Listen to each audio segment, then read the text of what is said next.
ya. Ya baru aja kemarin kayaknya baru selesai nih Jumat segala macamnya, terus ngedip dikit udah hari Minggu malam aja. Semoga semuanya sehat-sehat ya.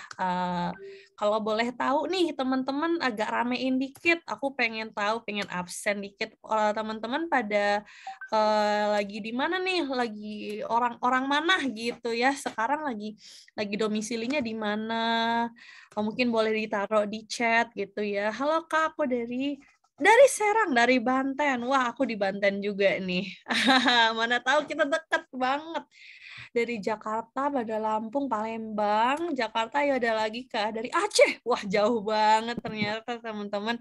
Se-Indonesia di Malang ada, yang di timur-timur ada. Wow, bahkan dari Singapura ya, guys. So many people, dari Bandung juga ada. Aku orang Bandung by the way. Nggak peduli juga sih kalian mungkin ya. um, dari London, wow, dari Jerman juga ada, dari Amerika. Wow, that's so cool. Kita broadening ini bukan cuma dari Sabang sampai Merauke ya, tapi seluruh dunia kayaknya juga dialing in to see our great speaker today yang nanti bakal aku introduce juga gitu ya. Nah ini kak Kaca sih udah seneng banget nih, kayaknya udah nggak sabar mau ya lagi mau ngobrol bareng kita tadi. Dada juga Kak Kaca. Halo Kak Kaca. um, So basically mungkin kalau untuk sebagai briefing teman-teman, sebelumnya minggu lalu kita udah ada juga nih scholarship summit di seri pertama. Itu juga tentang scholarship gitu, how to build our mentality untuk daftar beasiswa gitu kan, gimana persiapin mentalnya, persiapin secara apa ya, kayak gimana kita mau daftarnya itu seperti apa. Nah sekarang ini kita bakal lebih praktikal lagi, deep dive into gimana caranya kita applying for scholarship applications gitu ya. Nah teman-teman yang udah datang minggu lalu, thank you so much udah kembali lagi di malam ini.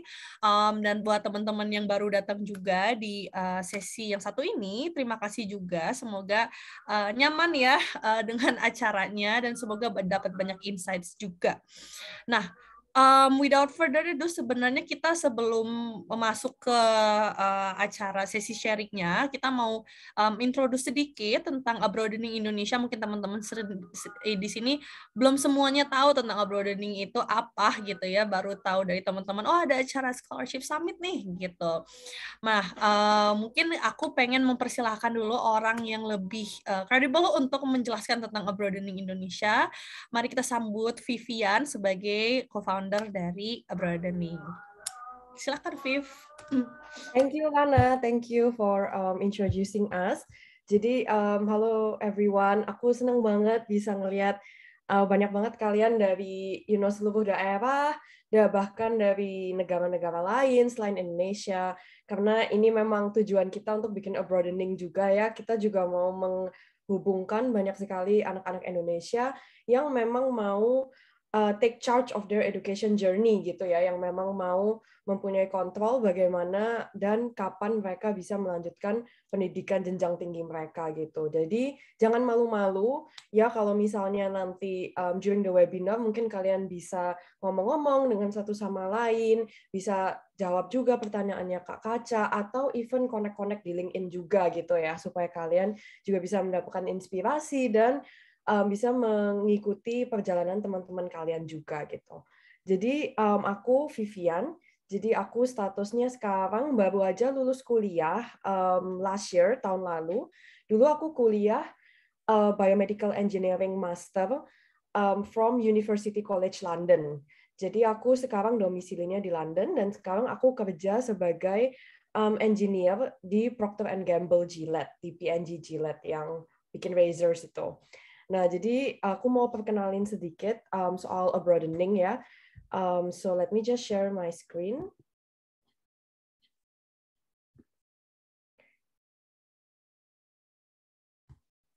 Share. Oke, semuanya bisa lihat screen aku? Give me a thumbs up. Oke, sip. Thank you. Jadi Abroadening ini adalah suatu sort of yang non-profit yang aku dulu found sama Fianca. Nah, Abroadening sendiri, Jadi visinya Abroadening sendiri itu adalah kita mau membantu Abroadening bisa empower Indonesian students untuk take charge of their education abroad gitu ya. Dan kita ini biasanya bekerja bersama student, bersama alumni, sekarang juga udah jadi alumni, dan juga institution worldwide. Nah, misi kita sendiri itu ada 3, teman-teman. Yang pertama, kita mau meluaskan akses of overseas education untuk Indonesian student dengan cara knowledge sharing gitu ya. Jadi ini adalah something yang kita lakukan sekarang gitu misalnya. Jadi kita mengundang anak-anak Indonesia yang menurut kita benar-benar bisa membantu, mempunyai knowledge yang bisa membantu kalian semua gitu untuk bisa apply scholarship, untuk bisa menuju universitas yang kalian impikan, atau even untuk sebagai hanya sharing-sharing saja gitu, bagaimana pendidikan abroad dan sebagainya. Karena menurut kita jarang sekali ya ada source yang sebenarnya benar-benar gitu, benar-benar tidak ada ulterior motive atau mencoba menjual kalian suatu produk gitu. Misalnya mungkin dapat komisi kalau kalian sekolah tertentu dan sebagainya gitu ya. Jadi kalau misalnya di Abroadening tidak ada seperti itu gitu. Terus yang kedua, kita juga mau membangun Indonesian students punya critical thinking skill in making study abroad decision. Dan ini sendiri sebenarnya adalah pengalaman dari co-founder aku namanya Fianca. Jadi waktu Fianca dulu SMA di Palembang, jadi Fianca juga dari Palembang, aku ingat banget dia cerita ke aku dia mau sekolah ke UK gitu kan. Tapi ketika dia datang dan mencoba mencari cara bagaimana bisa langsung ke UK untuk undergraduate, which is S1 ya, teman-teman, banyak sekali pihak-pihak luar yang bilang kayak, oh, kayaknya kamu harus masuk foundation gitu. Foundation tuh kayak kesetaraan gitu ya, sistem kesetaraan. Dan ternyata setelah Fianca cari-cari sendiri, sebenarnya that's not true gitu. Actually, you don't have to waste kayak 1 or 2 years just to go to foundation, and also waste money gitu ya, kayak mengeluarkan uang untuk go through foundation gitu. Dan Fianca cuma bisa tahu itu karena dia critical thinking-nya bagus gitu ya. Dia jadi willing untuk beneran coba cari di internet sendiri, kira-kira apa sih universitas-universitas UK yang menerima ijazah SMA langsung begitu ya. Jadi dari post-postnya Abroadening, kalau kalian udah follow Abroadening dan sebagainya, kadang kita banyak sekali topik seperti ini gitu. Kayak apakah kalian benar-benar harus masuk foundation untuk bisa kayak ke UK atau ke Australia gitu, atau seperti kalian tahu nggak sih kira-kira gimana caranya budget financial planning gitu ya untuk study abroad gitu. Jadi a lot of information that we share in Abroadening juga adalah informasi-informasi yang kita tahu waktu dulu kita student kita juga butuh gitu ya. Jadi we make sure that the information itu beneran mengadres atau beneran melengkapi pertanyaan-pertanyaan yang siswa-siswa Indonesia punya gitu. Nah, terus yang ketiga, kita juga mau inspire Indonesian student untuk explore their own educational possibility gitu. Nah, yang nomor 3 ini adalah sesuatu yang very close to me karena aku sendiri dulu journey abroad-nya juga seperti itu gitu. Jadi kalau dari aku sendiri waktu umur 15 tahun SMP 3 aku tuh dapat beasiswa dari Singapore Ministry of Education. Jadi Kementerian Pendidikannya Singapura untuk melanjutkan SMP dan SMA selama 4 tahun di Singapura. Dan waktu itu sebenarnya memang dari kecil ya, aku memang orangnya sangat kayak curious gitu, selalu pingin tahu dan selalu pingin mencari opportunity yang lain kayak gitu-gitu. Dan aku orangnya gampang bosen gitu.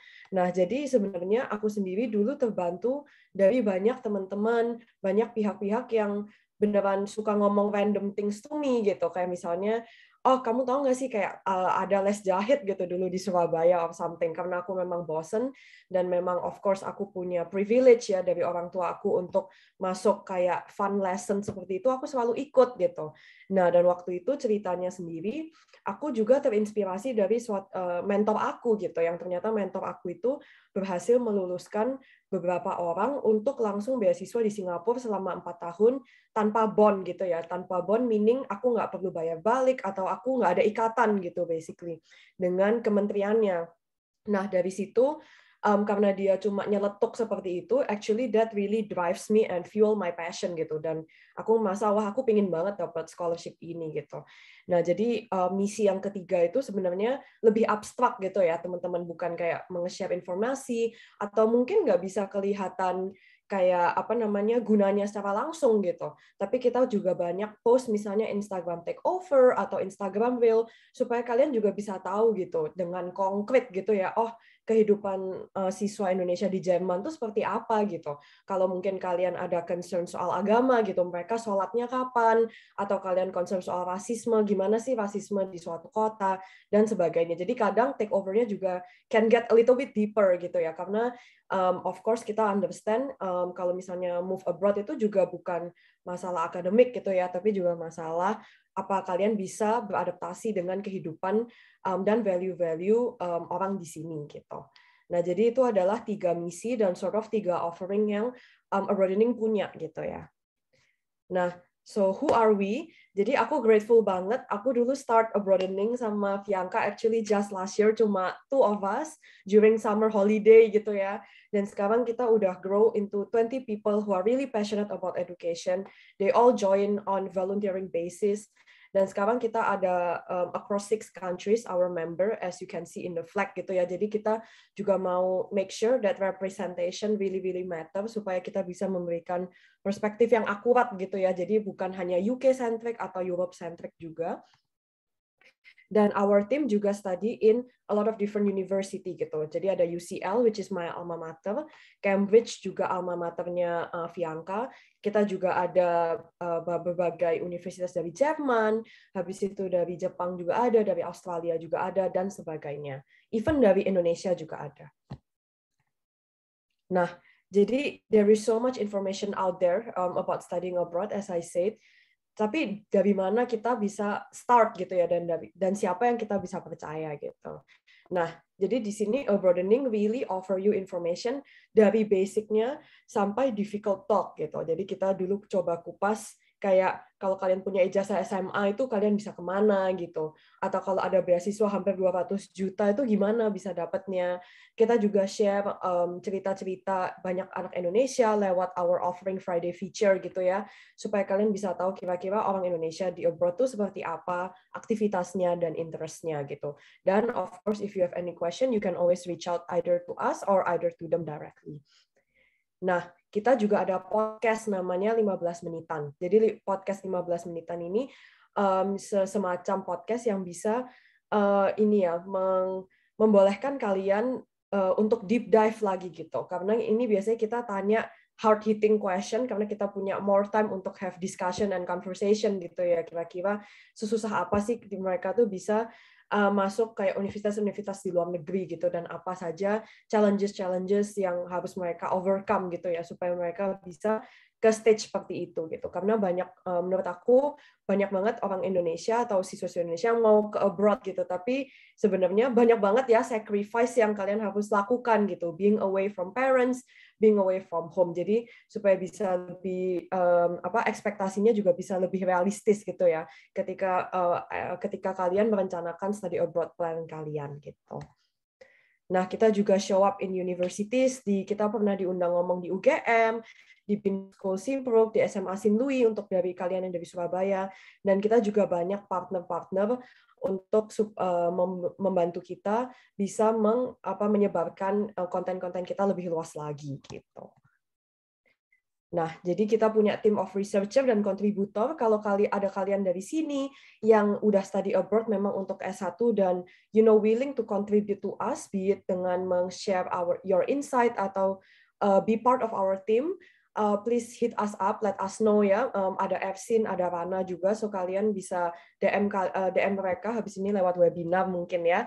Dan pasti kalian juga bisa di feature in one of our posts. And ya, ini juga terakhirnya kita juga punya komunitas gitu ya, anak-anak Indonesia yang scholarship hunter, yang emang mau nge-plan their study abroad journey. Kita punya Discord, so cut.ly/Discord Abroadening. Jadi kalian juga bisa tahu kawan Abroadening, dan kalian juga bisa ngomong-ngomong di sana banyak juga. And yeah, that's all from me.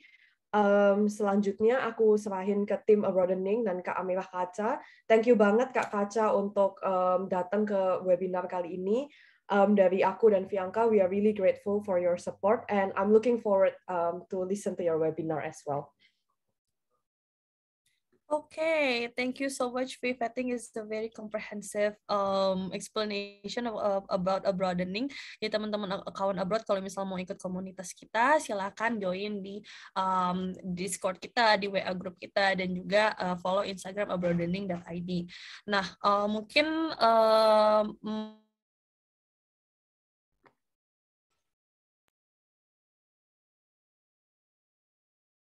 wait until the screen is sharing ya, guys. Nah, basically tadi kita udah lewat ya yang introduction to broadening sama welcome. Nah, sekarang kita mau masuk ke agenda utamanya, yaitu winning your scholarship application session, sharing session by Kak Amirah Kaca. Nah, nanti setelah sesi ini bakal ada Q&A, di mana nih dengerin ya teman-teman ya. Ini sangat exciting. Untuk teman-teman 3 penanya terbaik bakal dapat merchandise Oxford, merchandise tote bag Oxford. Jadi wow, itu keren banget ya. Jadi jangan malu-malu untuk nanya. Nah, mungkin boleh next slide dikit, operator. Next slide dari sini, habis Q&A. Nah, kalau misalnya teman-teman nanti selama sesinya, langsung aja masukin di Q&A sessionnya di slido.com, nanti tinggal masukin si kode ini, 1656959, gitu. Jadi selama sesinya berlangsung, bisa sambil nanya-nanya, dan ya nanti 3 penanya terbaik, gitu, kita bakal pilih dan bakal dapet tote bag Oxford. Wow, so cool. Okay, so without further ado, our speaker today ini keren banget ya kakaknya. So kakak ini dulunya ITB sama terus sama aku, lalu lanjut master's degree pakai beasiswa LPDP, tapi juga nggak berhenti di situ belajarnya. She always striving to learn. Sekarang lagi pursuing her PhD degree di Oxford dengan another scholarship gitu ya, Jardine scholarship. So kayaknya udah katam banget nih terkait scholarship dari pemerintah, dari beasiswa swasta sampai beasiswa negeri juga dari LPDP. Nah, mungkin teman-teman udah pada kepo ya gimana mungkin journey Kak Kaca ini, dan kira-kira tips apa yang bisa Kakak ini berikan kepada kita. So let's welcome our guest speaker for today. The stage is yours, Kak Kaca. Yay. Oke, terima kasih Rana. Assalamualaikum warahmatullahi wabarakatuh. Salam sejahtera bagi kita semua. Selamat malam kawan abroad. Senang banget bisa dapat kesempatan ya untuk bisa berbagi cerita, diundang oleh tim Abroadening, apalagi timnya di sini keren-keren semua. Ada Viv, ada Nia, ada Ersintia.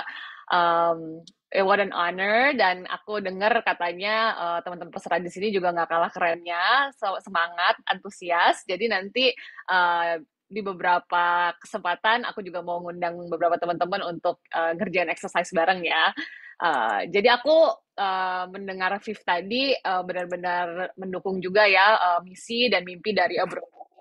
Dan kenapa aku merasa senang banget bisa berbagi, karena aku merasa aku bisa mengambil langkah sejauh ini, bisa dapat beasiswa, bisa kuliah S3 lagi juga karena bantuan ya dari banyaknya orang yang nggak bisa aku hitung. Jadi ini adalah kesempatan aku untuk bisa pay it forward, dan semoga aja dengan aku pay it forward, teman-teman bisa mendapatkan kesuksesan juga, amin. Dan jangan lupa untuk pay it forward juga nanti. Oke, aku mulai sesinya ya. Bisa kelihatan kan screen-nya? Oke, jadi tadi udah dijelaskan secara sekilas bahwa aku lulus dari ITB, Teknik Industri, lalu mungkin ini yang aku highlight ya, aku adalah salah satu orang yang switch career atau switch sektor, yang tadinya orang anak teknik, Terus habis itu aku kerja nih sebagai profesional di bidang enterprise IT. Tapi nanti aku akan ceritakan lebih lanjut lagi ya kenapa aku switch career. Akhirnya aku ngambil studi di bidang public administration dan juga kebijakan publik, dan sekarang bekerja di bidang tersebut dan juga politik. Sampai sekarang akhirnya S3. Oke, ini in general sekilas master's journey aku. Aku MPA di London School of Economics and Political Science menggunakan beasiswa LPDP. Dulu ada yang namanya Indonesia Presidential Scholarship, tapi sayangnya nggak dilanjutin setelah Pak SBY. Jadi aku cukup familiar nih dengan bagaimana sih Indonesian Government Scholarship. Tapi sekarang aku juga S3 di Oxford. Memang di Oxford itu sedikit beda ya sistemnya dengan universitas lain, karena dia juga ada sistem colleges, tapi dia juga ada banyak akses ke scholarship, dan aku senang banget bisa bergabung dengan yang namanya Blavatsky School of Government, karena aku bisa membawa cerita tentang pencapaian Indonesia di bidang pemerintahan, dan juga sebagai negara, kita tuh kalau kita kan negara keempat terbesar di dunia secara populasi. Kita juga demokrasi ketiga terbesar, tapi kita seringkali tidak di-highlight ya di dunia internasional, terutama di berbagai bidang studi social science. Nah, jadi aku senang banget nih bisa kayak membawa misalnya Indonesian policy maker untuk bisa sharing-sharing di Oxford juga. Seperti contohnya di foto ini ada Pak Ridwan Kamil. Now, terkait apa sih, kenapa sih kita apply untuk scholarship? Jadi kenapa seringkali kan kita ingin banget nih, mimpi kita semua di sini kan pasti ingin bisa disponsori untuk bisa studi. Tapi kadang-kadang kita jangan hanya melihat dari sisi kitanya gitu. Hal yang pertama yang harus kita sadari saat kita mendaftar beasiswa itu, kita juga harus lihat nih dari sisi fundersnya. Apa sih keinginan mereka memberikan scholarship? Itu tentunya karena mereka itu ingin berinvestasi. Nah, kalau bisnis itu berinvestasi untuk mendapatkan return profit, funders scholarship ini ingin mengenerate return dari sisi social impact gitu. Jadi makanya mereka ingin berinvestasi ke individu-individu tertentu dengan harapan mereka ini akan melakukan sesuatu yang bisa memberikan kebaikan gitu ya kepada masyarakat, kepada dunia. Nah, tapi dari sebuah scholarship ini mereka punya tujuan dan istilahnya flavor yang berbeda-beda gitu. Ada beberapa misalnya beasiswa yang fokusnya itu ingin mencapai social impact-nya itu melalui pemerataan dan pemerataan akses. Jadi mereka banyak yang affirmative action. Jadi mereka mencari penerima-penerima dari grup termarginalkan atau daerah yang termarginalkan agar dia ada social impact melalui pemerataan. Ada yang benar-benar melihat dari academic achievement, karena mereka ingin mendapatkan social impact-nya itu dari penemuan baru atau pengembangan ilmu pengetahuan. Ada yang ingin tadi social impact-nya itu dari istilahnya aktivitas yang dilakukan di komunitas. Jadi mereka mencari orang-orang yang memiliki aktivitas untuk pengembangan komunitas atau pembangunan masyarakat. Ada yang benar-benar melihat mencari siapa nih yang punya leadership potential. Jadi mereka mencari bright individuals. Atau mereka bisa mencari, misalnya mereka ingin mengembangkan sektor-sektor tertentu, makanya mereka memilih penerima-penerima dari sektor tertentu. Bahkan ada beberapa cerita misalnya beasiswa donor itu misalnya mereka kadang-kadang fokus misalnya sebelum reformasi itu kebanyakan mereka itu memberi beasiswa kepada misalnya aktivis NGO, karena mereka tadi melihat bahwa mereka lah yang tadi bisa mendorong perubahan, demokratisasi dan lain-lainnya. Tapi setelah misalnya reformasi, mereka mulai banyak memberikan beasiswa terhadap tadi pemerintah agar memberikan capacity building kepada pemerintah. Lalu dulu tahun 2000-an sempat ada kejadian misalnya bom Bali dan lain-lainnya tahun 2000-an, mereka banyak memberikan beasiswa kepada misalnya lulusan-lulusan pesantren karena mereka ingin tadi memberikan introduction terhadap negara Australia, negara Inggris kepada lulusan-lulusan pendidikan Islam. Nah, itu kayak banyak flavor-flavorsnya yang ada gitu di sana, dan itulah sesuatu yang harus teman-teman ketahui dan pelajari. Nah, karena itu untuk meningkatkan probabilitas mendapatkan sebuah beasiswa itu kita harus mengenal sebenarnya profil kita tuh apa dan what do we have to offer. Jadi kita sendiri, saya tuh siapa dan saya tuh bisa memberikan apa, dan cari scholarship yang memang matching dengan itu gitu. Dan tentunya kita harus bisa siap ya untuk berkompetisi, apa yang bisa membedakan kita.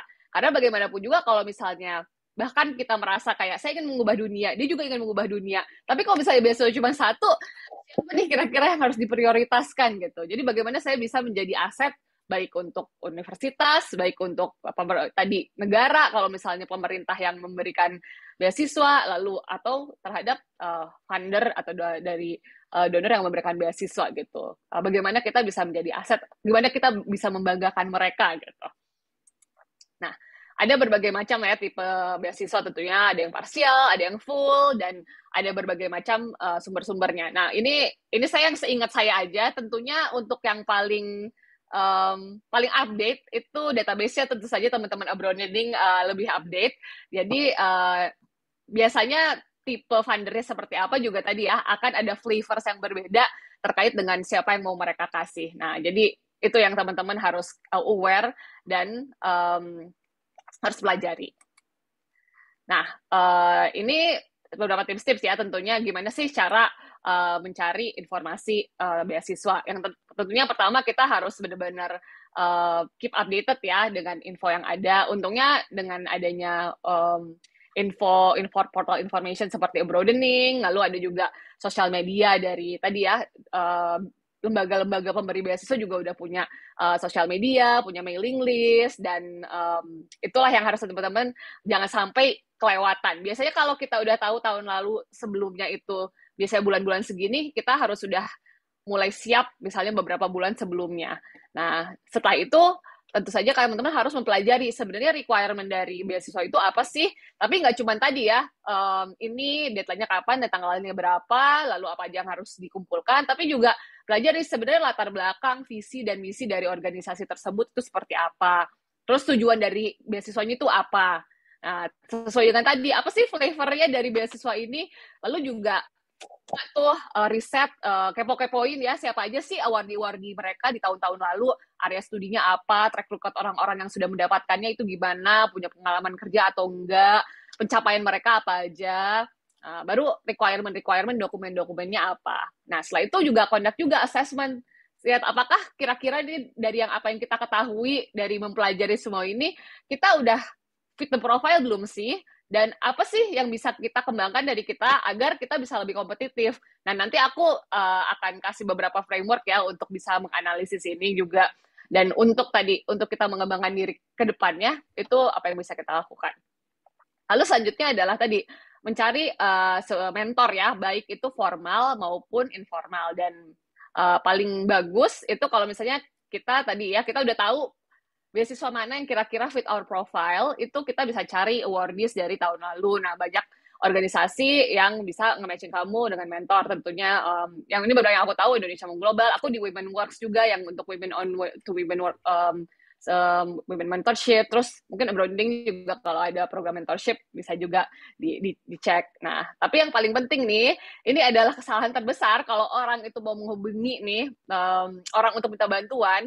Jangan sampai kalian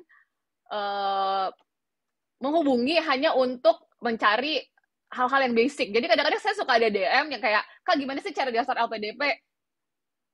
Itu kan cek LPDP-nya dong, jangan tanya saya gitu. Nah, tapi kalau misalnya ada orang yang tadi udah punya pertanyaan spesifik, nah itu saya dengan senang hati membantu. Cuman kalau ada orang yang kayak, Kak gimana sih cara masuk Oxford? Oke, kamu mau studi apa? Kamu mau terus mau gimana? Kamu latar belakang kayak gimana? Itu kan kayak menunjukkan kayak very little respect of someone's time ya. Jadi kalau misalnya kalian benar-benar udah melakukan in-depth research dan udah punya pertanyaan spesifik dan udah tahu dia adalah orang yang memang benar-benar bisa menjawab itu biasanya orang akan welcome ya. Tapi kalau misalnya kalian nggak melakukan itu, you're not showing any respect. Nah, tapi kalau misalnya mereka juga nggak bisa atau nggak mau, maksudnya don't feel entitled gitu. Jadi saat kalian reach out itu just be ready to be rejected, dan kayak kalau misalnya enggak juga ya nggak apa-apa gitu. Tapi just don't feel entitled gitu. Meskipun ya pasti semua orang sebenarnya ingin membantu, cuman kadang-kadang waktunya bisa jadi mereka nggak punya. Nah, dan jangan lupa juga untuk track your applications. Kalau saya dulu tracknya kayak gini, mungkin formatnya jelek. Aku yakin yang Abroadening punya itu jauh lebih keren. Tapi ini one format, tapi kalau misalnya kalian tadi ya punya format tersendiri, nggak apa-apa. Pakai broadening kayaknya lebih bagus. Tapi in general kalian harus tadi ya benar-benar bisa rapih ya, bisa detailed when it comes to planning. Karena kadang-kadang hal-hal kecil pun, jangan sampai hal-hal kecil itu bisa membuat kalian gagal gitu. Misalnya membuat essay yang ternyata lebih panjang daripada minimum words. Dan karena kalau kalian daftar banyak, itu kan seringkali pusing gitu, jadi ketukar-tukar. Nah, having this kind of spreadsheet atau kayak tracker itu akan sangat membantu. Nah, ini mungkin aku share sedikit ya terkait Oxford Scholarship timeline baik aplikasi dan beasiswa. Jadi in general untuk mungkin kayak kasih gambaran, sebenarnya ini bisa dilakukan dengan waktu sependek ini, tapi sebenarnya bisa juga kalian, kalau misalnya kalian punya waktu lebih panjang, itu akan lebih bagus lagi. Kalau aku sendiri nih, dengan aku men-share perjalanannya, semoga teman-teman bisa dapat beberapa istilahnya insights ya. Jadi waktu itu September 2020 itu akhirnya aku entah kenapa dapat wahyu ya. Jadi tiba-tiba saya pokoknya kayak yakin gitu ingin melakukan S3 gitu. Dan yang because I was confused at that time, hal pertama yang aku cari adalah pokoknya ya udah aku ngobrol dulu deh sama orang untuk asking for advice, apakah PhD ini adalah langkah yang baik atau enggak. Jadi meskipun aku merasa yakin gitu. Jadi aku orang pertama yang aku ngobrol itu profesor aku waktu S2. Jadi nah teman-teman kalau misalnya tadi ya Mas S1 mau S2 atau S2 mau S3, tapi kayak masih kayak ingin gitu, tapi kayak bisa gak ya, atau is this a good decision?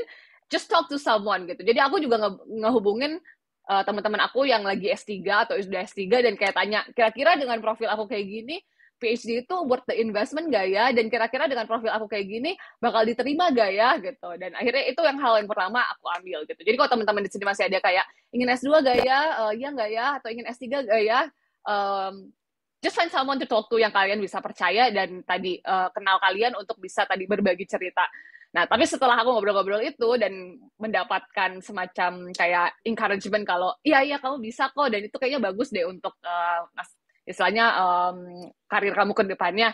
Nah, akhirnya baru aku riset semua program dan juga supervisors nih. Kalau S2 nggak perlu supervisor ya, kecuali kalau memang masternya research. Tapi kalau PhD kan berarti harus cari supervisornya. Saat itu setelah berhitung-hitung ya cost and benefit dari berapa jumlah yang mau aku apply, aku decided mau apply 3 gitu. Karena menurut aku cukup untuk bisa memberikan tadi ya beberapa opsi, tapi nggak akan terlalu menghabiskan waktu juga, atau karena ada beberapa orang yang bisa apply sampai ke 10 universitas. Nah, itu kalian sendiri yang tahu ya kapasitas kalian dan kira-kira probabilitas kalian kayak gimana. Nah, setelah itu baru aku November tuh kira-kira sebenarnya ini makanya cukup sedikit ini ya, dalam 2 bulan aku harus menyiapkan semua tadi aplikasi, research proposal, personal motivation, request of references. Nah, ini beda dengan S2 atau dengan S2. Kalau orang S3 biasanya harus reach out dulu ke prospective supervisors. Nah, biasanya aku beberapa minggu sebelum aku submit, 3 minggu sebelum aku submit, aku reach out ke prospective supervisor aku, bilang aku mau submit, kira-kira mereka tertarik nggak buat jadi supervisor aku. Nah, baru aku masukin aplikasi aku. Nah, setelah itu baru kayak interview. Dan kalau Oxford ini rada beda dengan universitas lain, mereka akan ada banyak pool scholarship. Jadi saat aku dapat offer, aku langsung dinominate ke 3 scholarships, dan Clarendon, Jardine, dan juga satu yang dari departemen. Yang offer yang pertama aku dapat itu dari Clarendon. Nah, Clarendon itu adalah kayak flagship scholarship-nya yang dari Oxford, dan itu dari Oxford University Press. Tapi ternyata beberapa 2 mingguan kemudian aku dapat scholarship interview invitation dari Jardine, dan aku udah denger Jardine dari dulu. Dan dia itu, kalau misalnya teman-teman yang nggak tahu, Jardine itu adalah salah satu konglomerasi yang based di Hong Kong, tapi dia banyak operasi di negara Asia. Jadi dia banyak memberikan beasiswa hanya untuk mahasiswa Oxford dan Cambridge di negara-negara Southeast Asia atau Asia Tenggara, dan juga China dan Hong Kong.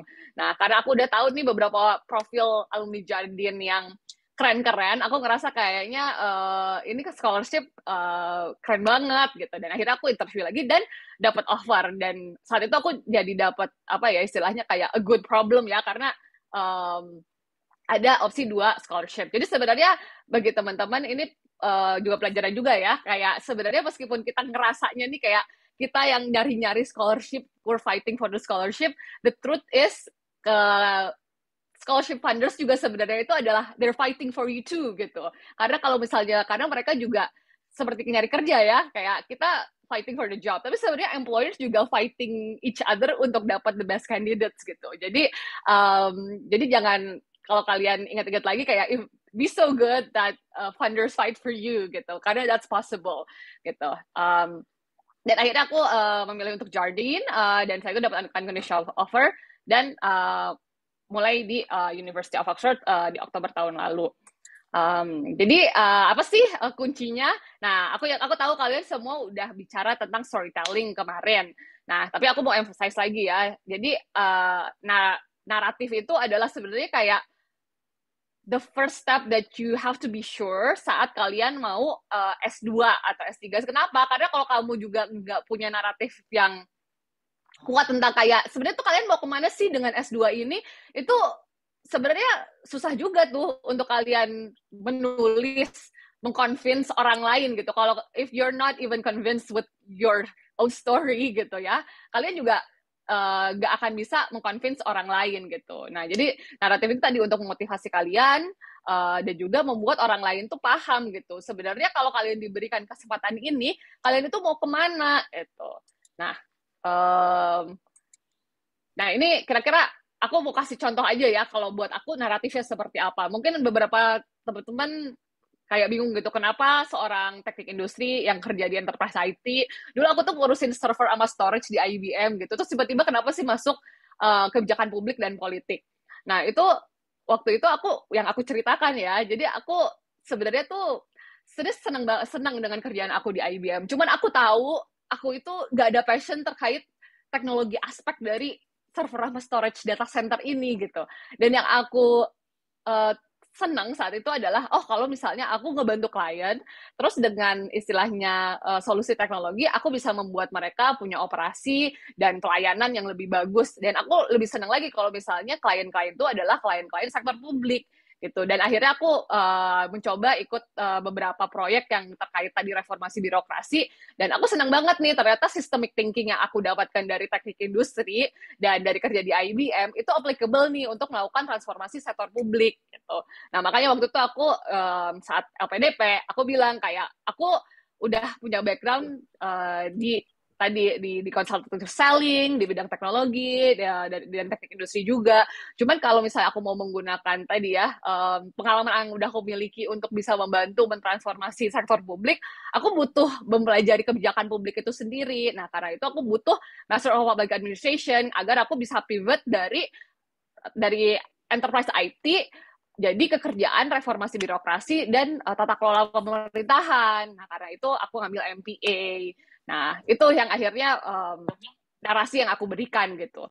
Nah, setelah itu aku kerja di World Bank di bidang governance, tapi setelah itu aku malah akhirnya kecemplung masuk politik karena aku menyadari kalau misalnya kita mau melakukan perubahan di sektor publik, political influence itu masih sangat-sangat penting dan kita harus bisa berani untuk masuk juga. Nah, setelah itu makanya ini dan cerita aku panjang banget nih karena aku udah tua ini udah 30-an. Nah, setelah aku kerja lama nih di bidang kebijakan publik dan politik, aku akhirnya tiba-tiba tadi ya ada desire untuk kayak melakukan S3 gitu karena aku ngerasa semua pengalaman real world yang aku miliki itu kayaknya butuh di-share juga nih ke istilahnya menjadi sebuah knowledge yang juga bisa aku share gitu. Dan di Golkar sendiri, kebetulan aku di Golkar itu aku involve juga di yang namanya Golkar Institute, di mana aku membantu politisi-politisi muda untuk belajar tentang evidence-based policy making atau kebijakan berbasiskan bukti. Nah, dari situ aku ngerasa kayaknya tuh masih missing jembatan antara riset dan kebijakan, antara political actors dan juga akademisi. Dan orang politisi banyak, orang akademisi itu banyak, tapi sebenarnya dua orang yang udah involved di kedua dunia itu jarang gitu. Nah, karena itu aku akhirnya membuat naratif itu ke Jardine Scholars untuk bilang kayak, aku butuh scholarship untuk PhD ini, karena I want to build that bridge gitu. Sehingga karena aku pernah berada di dua-duanya dunia itu, baik teknokratik dan akademisi, dan juga dunia politik gitu. Nah, but I need a PhD for that gitu. Dan untuk melakukan PhD, aku butuh scholarships gitu. Will you help me? Dan alhamdulillah, berarti jawaban mereka adalah yes, they will help me. They decided to help me gitu. Nah, ini adalah contoh aku. Aku yakin teman-teman di sini punya naratif yang jauh lebih keren. Banyak juga. Dan ini adalah cuman kayak contoh aja nih, gimana narasi itu seharusnya gampang, seharusnya bisa sangat short and concise, dan orang bisa mengerti gitu. Sebenarnya kamu tuh mau apa sih? Kenapa sih kamu butuh dibantu dengan Jardine Scholarship ini? Nah, gimana kalau misalnya kita kayak masih di tahap-tahap kayaknya ingin sih, tapi aku belum tahu sebenarnya narasi aku tuh apa. Nah, ini aku mau sharing beberapa exercise ya, yang mungkin bisa teman-teman manfaatkan. Jadi kalau misalnya kita belum tahu mau naratif apa, why don't we start with a reflections about your life gitu. Mungkin kalian tahu kayak, aku punya passion untuk bisa bantu komunitas, aku punya passion buat ini, aku punya keinginan untuk ini, tapi ya kayak masih belum sure gitu. Kenapa kalian nggak berkontemplasi? Dan ini aku ada exercise yang bisa kalian lakukan. Jadi anggaplah ini adalah kayak jalan perjalanan hidup kalian gitu. Dan aku mau encourage kalian buat coba kayak think of defining of critical moment yang ada di hidup kalian. Jadi kalau misalnya itu adalah happy, put an up arrow. Kalau misalnya itu down, put a down arrow. Dan ini bisa professional, bisa personal, bisa tentang keluarga, bisa tentang istilahnya pertemanan, bisa putus dengan pacar. It's legit gitu. Jadi apapun itu kayak just put your life journey in sort of this graphic gitu. Dan ini bisa tentang apa aja ya.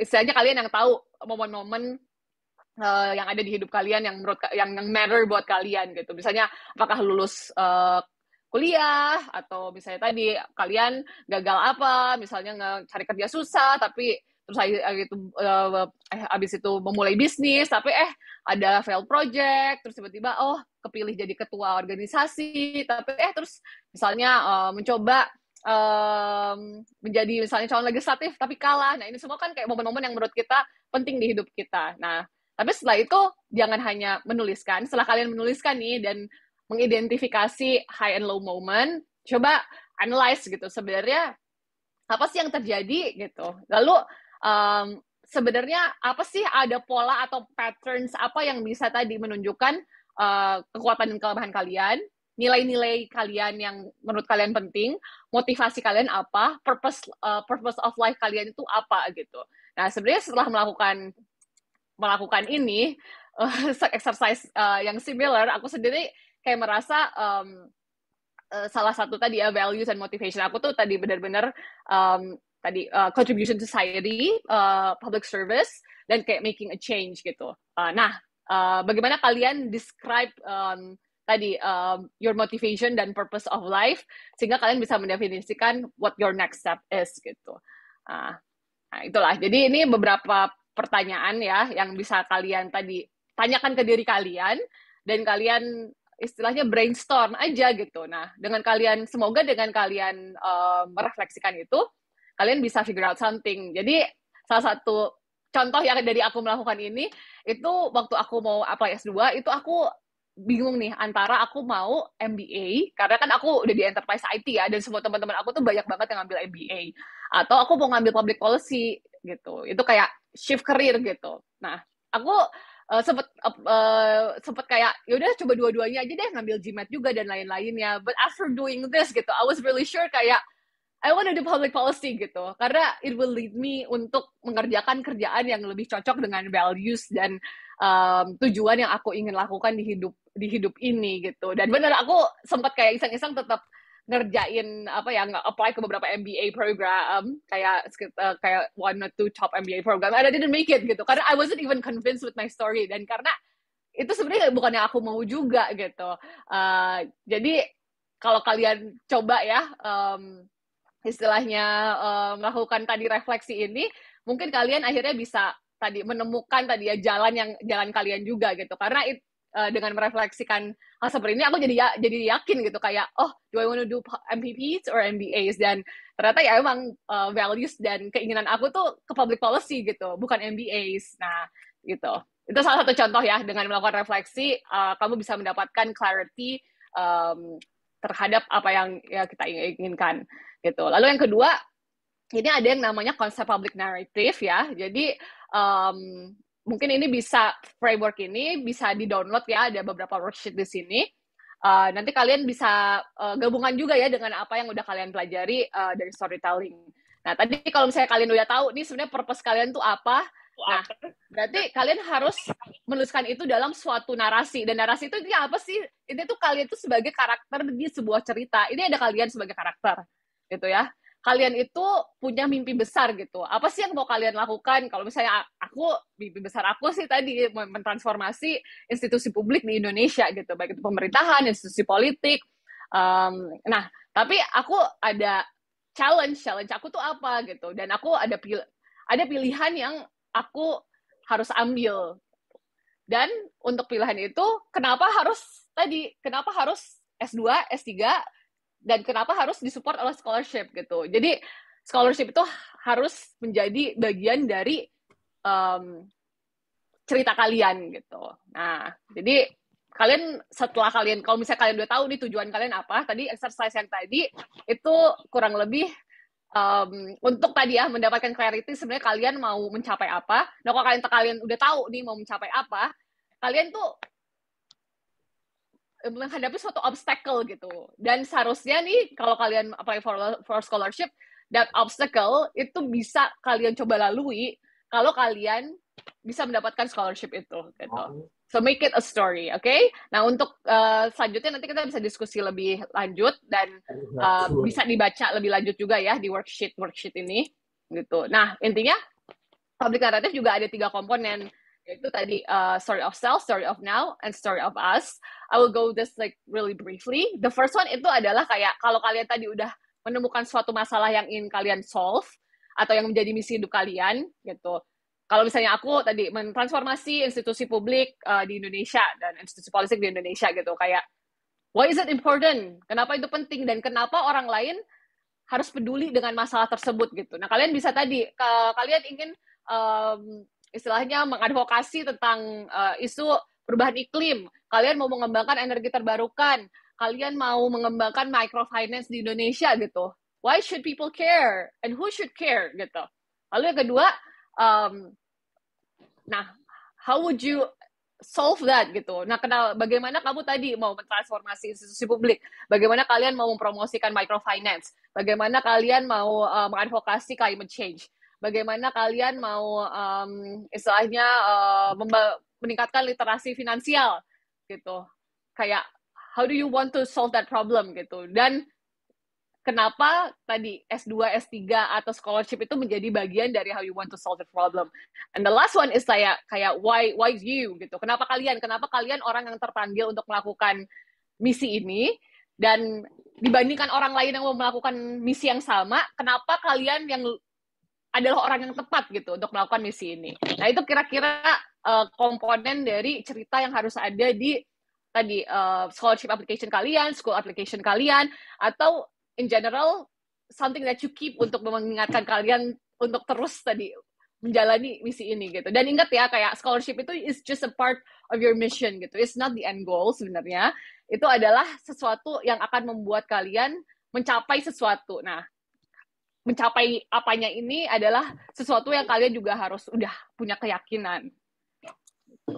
Nah, selanjutnya, oke, mungkin aku want to stop briefly aja ya. Aku mungkin mau cek ya di sini, kira-kira ada nggak sih yang udah kira-kira punya narasi sebenarnya kalian itu dengan tadi ya mau mencoba apply beasiswa, itu kalian sebenarnya mau untuk apa ya gitu. Maka kalian mau mencapai apa ya, dan kenapa sih orang-orang harus peduli dengan masalah itu, dan kenapa kalian harus mendapatkan scholarship A atau kuliah di B untuk mendukung kalian di perjalanan itu. Maksudnya kalau kalian pasti merasa kayak, kok aku belum dapat ya, it's okay gitu. That's a part of the journey untuk figuring it out gitu ya. Tapi kalau misalnya ada yang udah punya cerita itu dan mau berbagi, boleh nggak ada yang put your hands up gitu? Kalau ada yang istilahnya mau, ada tuh, Yendi. Jadi Kak, beberapa nih, wah.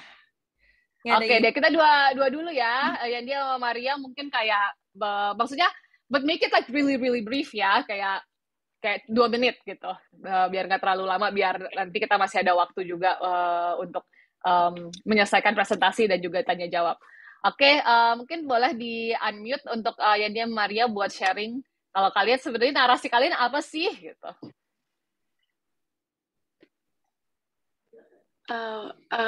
Thank you Kak atas kesempatannya. So narasi aku sebenarnya ini terhadap masalah yang buat aku marah banget ya. Basically aku kesel banget sama masalah. Aku peduli banget sama masalah lingkungan. Dan aku tuh kayak punya passion di ranah teknologi. I see Indonesia like kenapa sih kita nggak bisa ngembangin lingkungan yang bersih, kenapa sih kita nggak bisa ngembangin keamanan yang tinggi dan sebagainya. Nah, saya melihat tuh kayak di seberang-seberang kita tuh kayak Singapura or something like negara-negara maju yang bahkan lebih kecil dari kita, mereka bisa menempatkan sistem yang sangat efektif lebih dari kita gitu kan. Dan ternyata yang aku lihat sih dari situ tuh kayak banyak masyarakat yang belum paham tentang penggunaan teknologi dan bagaimana cara masuk-masuk ke ranah-ranah pengembangan teknologi. Nah, di situ aku kayak pengen punya banget visi untuk mengembangkan teknologi di sekitar Asia, untuk menetapkan kayak punya sistem yang lebih efektif lagi. So, narasi aku itu makanya kepengen banget punya scholarship keluar, itu untuk kayak ngeliat gimana sih cara kerja mereka dalam hal budaya, dalam hal pola pikir, dalam hal dari segi edukasi dan sebagainya. Terus kayak di scholarship itu tuh kayak kayak bisa ngedanain aku untuk ya mungkin ya privilege kayak orang-orang yang mungkin lebih berkapasitas tinggi ya untuk kayak temenan, networking dan sebagainya. Itu untuk saya sih. Oke. Thank you, Ria. Oke, nanti aku kasih feedback dikit ya. Terus untuk tadi yang satu lagi, siapa yang mau share? Yendi, Kak, boleh? Hai, Yendi. Ya, boleh. Gimana kamu? Okay. Hi, Kak. Thank you for the chance. So, I'm currently studying art and humanities, and I'm also part of LGBT community in Indonesia. And this has been my concern since I was born, since I was have this awakening woman that I currently I'm very sure that I am part of this this community.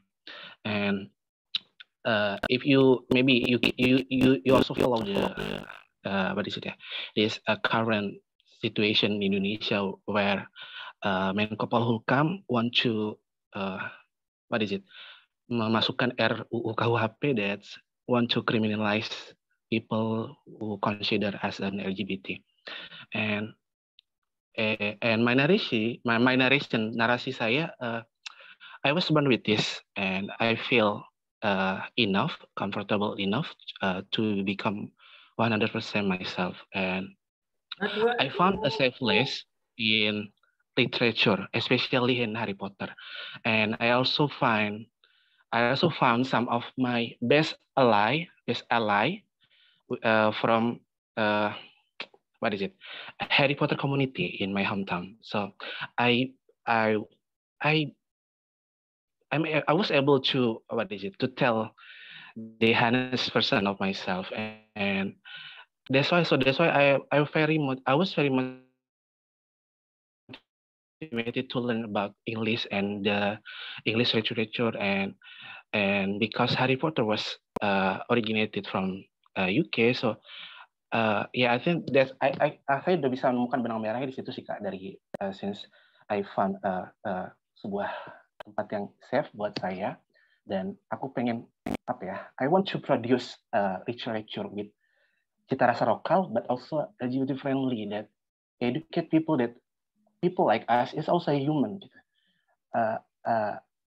Please don't blame to us gitu. I mean, God made me like this itu. I mean, how can people out there judge me with that hard? And sometimes I have to have some mental issue that I don't have confidence enough to pursue my dream, something like that. And that's why I want to the contribution that I may give to society is by maybe writing some prose or novel or even some poems. And also I want to pursue my career in lecturer. So maybe in my future upcoming research, I may contribute to the society to educate them that we are harmless. We are not penyebab bencana, tsunami and sebagainya actually. So why people often giving those kind of statement, it's kind of hurt me actually. Sorry Kak, curhat jadinya. Oke. So I think that's all Kak. Narasi aku kira-kira seperti suka atau ke Stephanie nanti. Oke, excellent, Arya Mayanti. Oke, karena kita ini ya mungkin sebenarnya ini mungkin kita kayak refer aja ya terhadap tadi komponen dari narasi yang tadi aku ceritain. I think you both are, I can feel gitu ya, kalian very passionate about this narrative. Mungkin dari Yandi dulu ya. I think menurut aku kamu udah punya hampir semua komponen ini ya. Just to make it concise aja nanti. Jadi tinggal di practice kayak elevator pitch-nya aja. Tapi kalau aku udah bisa menangkap kayak tadi ya, kamu udah punya tadi kenapa people should care gitu. Karena itu about community yang marginalized, yang tadi kayak di challenge kayak humanity-nya di society yang ini gitu. Dan kayak kamu merasa kayak we can make this better tadi through literatures gitu. Dan bagaimana kayak kita bisa tadi mempromosikan tadi kayak more empathy and understanding terhadap komunitas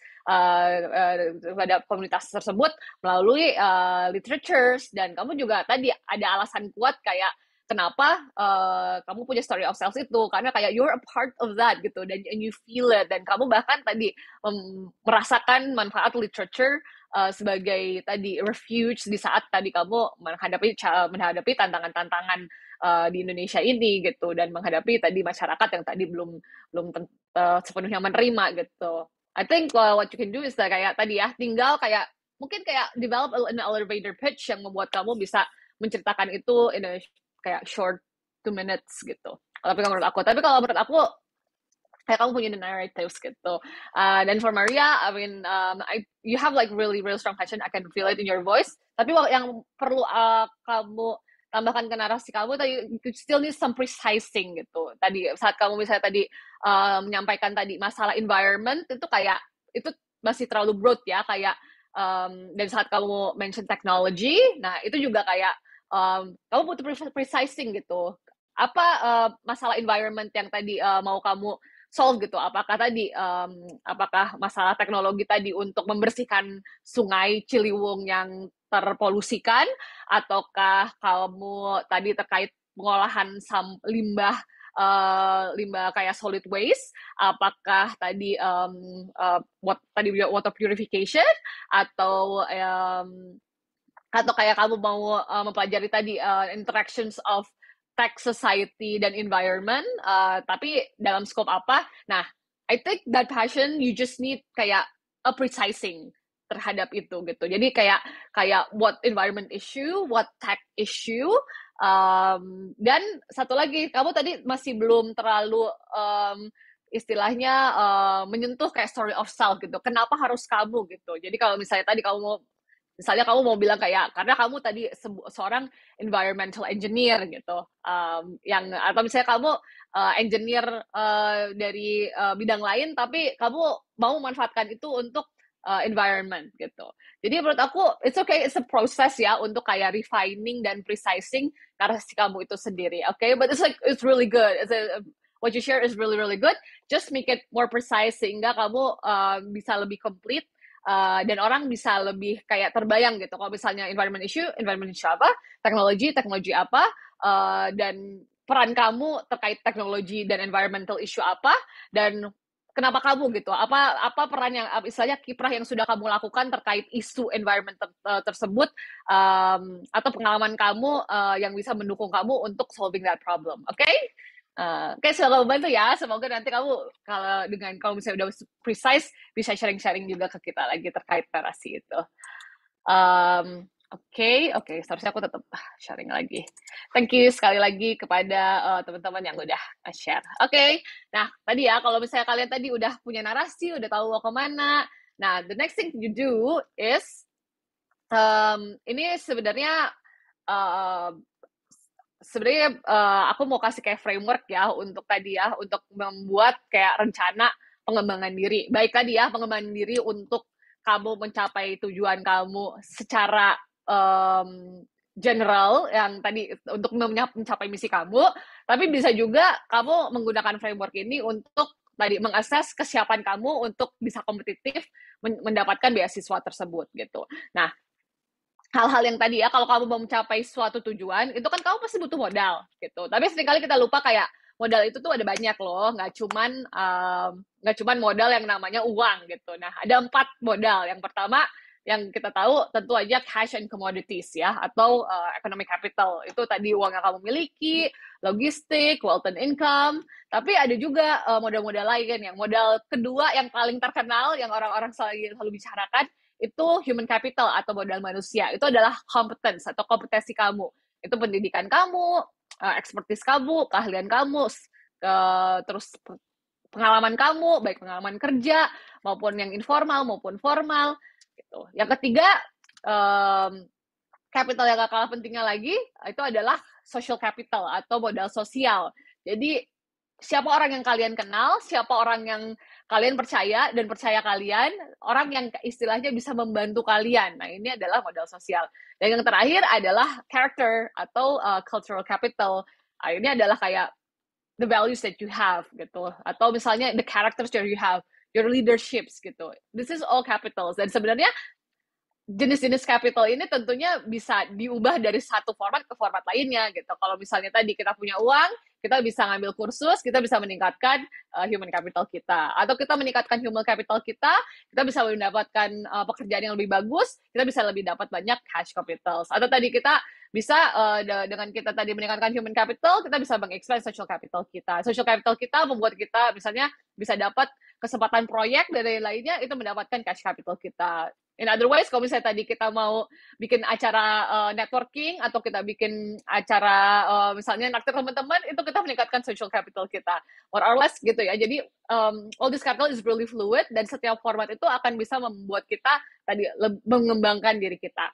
Nah, jadi yang namanya pengembangan diri itu adalah kita menganalisis capital apa aja yang kita butuh miliki dari keempat ini. Jadi istilahnya kalau tadi kalian mau mencapai tujuan, misalnya kalian mau menjadi doktor ilmu, misalnya medical science gitu ya, kalian punya uang aja untuk misalnya bayar kuliah S1, S2, S3, itu nggak cukup kalau kalian nggak punya human capital-nya, kalian nggak punya karakternya, bahkan kalau kalian istilahnya nggak punya teman-teman yang tadi bisa encourage kalian, bisa membantu kalian belajar dan lain-lainnya. More or less kayak gitu. Tapi kalau misalnya tadi ya, kalau kalian cuma punya human capital tapi nggak punya capital yang lain, itu juga belum tentu istilahnya kalian bisa mencapai tujuan kalian. So just be really really mindful about kayak apa sih yang kalian miliki dan kalian miliki, dan dari istilahnya 4 macam capital ini mana yang kalian masih kurang dan mana yang butuh kalian develop. Dan bisa jadi kalian kayak dari satu format ke format ini, istilahnya kalau kalian kurang human capital, to increase this gitu, how can you leverage other types of capitals agar kalian bisa meningkatkan tadi ya capital yang kalian masih kurang.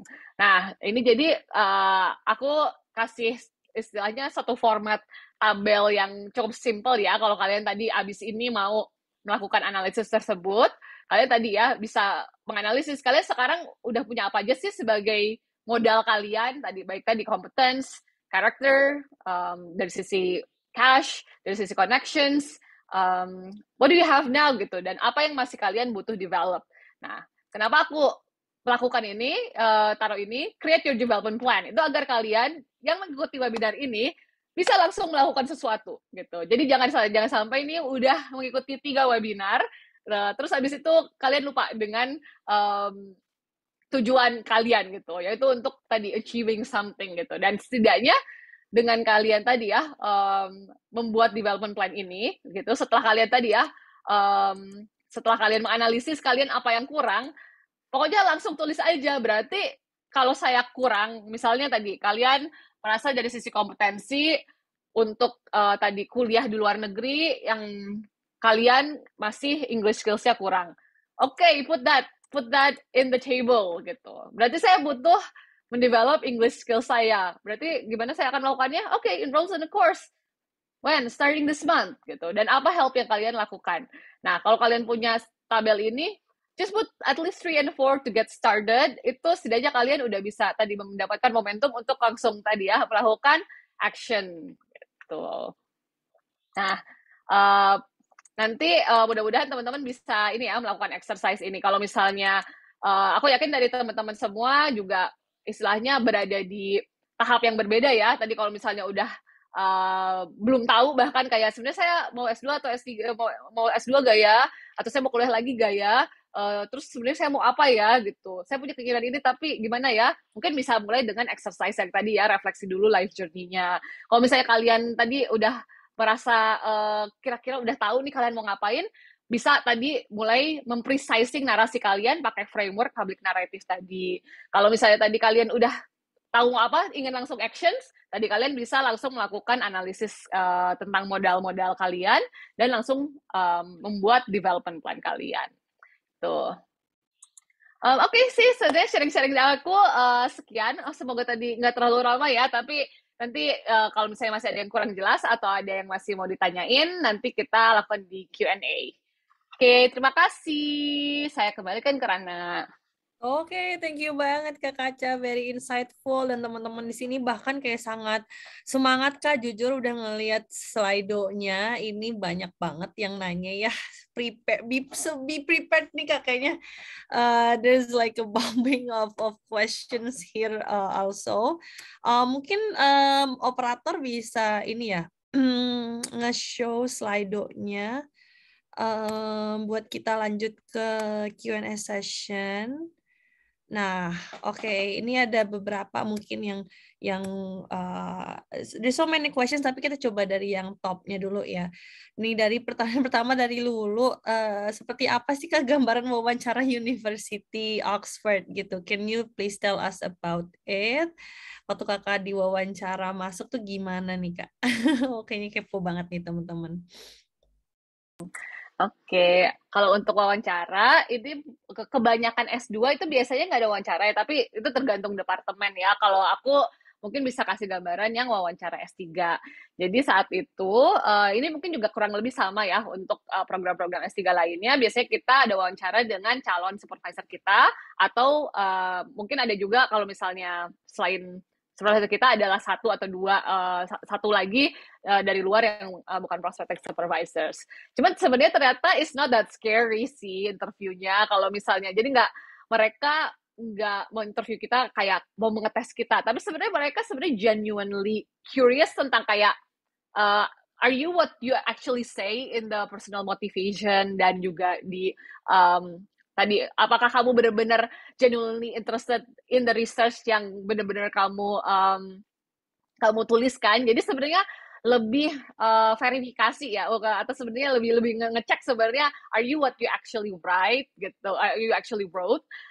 Dan kalau waktu itu saya saat interview kebanyakan lebih dieksplor terkait tadi ya, sebenarnya tadi ya dengan tujuan S3 ini sebenarnya mau apa, dan in general research interest apa aja selain yang aku tuliskan di riset proposal sebenarnya pertanyaan-pertanyaan riset apa aja yang ingin aku jawab, dan itu sebenarnya jadi lebih kayak conversation untuk kayak mengeksplor interest gitu. Jadi sebenarnya tidak semengerikan itu. Jadi waktu itu aku nggak kayak dites kayak coba kamu jelaskan, kamu bilang kamu mau melakukan metode ini di riset kamu, coba kamu istilahnya terus dites secara metode. Kalau aku personally waktu itu nggak seperti itu. Jadi sebenarnya tadi ya, kebanyakan interview itu adalah untuk kamu menceritakan lagi personal statement dan juga riset proposal kamu, dan kebanyakan kayak verifikasi kayak apakah benar gitu loh kamu menuliskan itu, dan explore gitu ya, explore sebenarnya interest serta hal-hal lain yang belum diceritakan di dokumen kamu itu apa aja gitu. Nah kalau ini aku langsung ke pertanyaan lainnya atau gimana? Boleh Kak, boleh ya, intinya tadi yang kedua ini boleh Kak. Oke. Bagaimana agar personal statement dilirik University of Oxford? Oh, sebenarnya aku tuh pernah sharing juga nih terkait bagaimana cara menulis essay personal statement. Dan waktu itu aku sebenarnya sharing juga tips ya untuk untuk bagaimana cara menuliskan tips-tips bagaimana cara menuliskan si ini personal statement yang bagus. Just give me a little bit time untuk cari PPT-nya ya. But in general aku ada beberapa istilahnya memang sih beberapa orang ada banyak banget ya istilahnya tips-tips terkait personal statement yang bagus atau nggak bagus dari sisi technical penulisan. Tadi apakah harus pakai hook, apakah harus ini? I think there are different beliefs about that. Tapi kalau aku sih lebih tipe orang yang senang kayak concise. Jadi di paragraf pertama itu, aku tuh ngerasa kayak orang itu tuh udah banyak banget baca essay. Jadi that one paragraph itu tuh harus udah bisa explain about your whole narrative and why you want to be there gitu. Kayak if that makes sense. Bentar ya, aku cek dulu. No problem, Kak. Buat teman-teman yang belum tahu nih, FYI banget, Kak Kaca ini sebenarnya educational influencer ya. Jadi kalau misalnya kepo gitu sama her journey in Oxford, or also like her apa namanya, how her application process atau kayak gimana studying there, itu mungkin bisa banget di follow Instagramnya Kak Kaca for like her updates and all gitu. I believe aku pertama ngeliat aja, wah ini sangat insightful sih. Jadi mana tahu kayak ada lagi sharing-sharing seperti itu ya. Oke.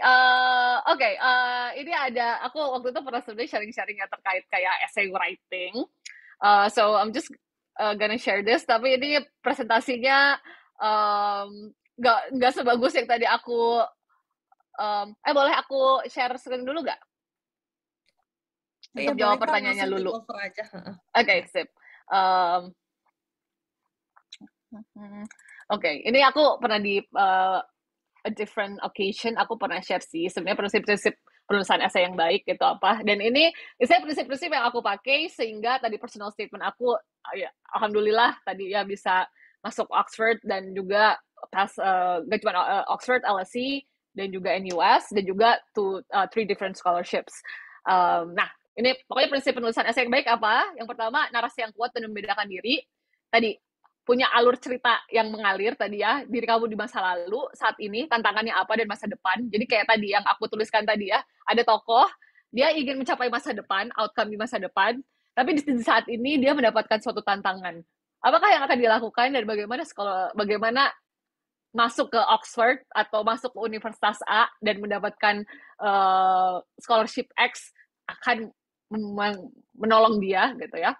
Dan kalau aku sih ngerasa ya setiap kalimat yang kamu tuliskan di situ harus strategis gitu untuk meyakinkan pembaca bahwa kamu layak berada di situ atau layak mendapatkan beasiswa itu. Jadi kalau aku sih kayak waktu itu at one point aku tuh ngebaca lagi semuanya dan setiap kalimat itu aku menanyakan diri aku kayak what is the purpose of that sentence being there gitu. Up to every single sentence gitu. Kayak what does it say? Is it important?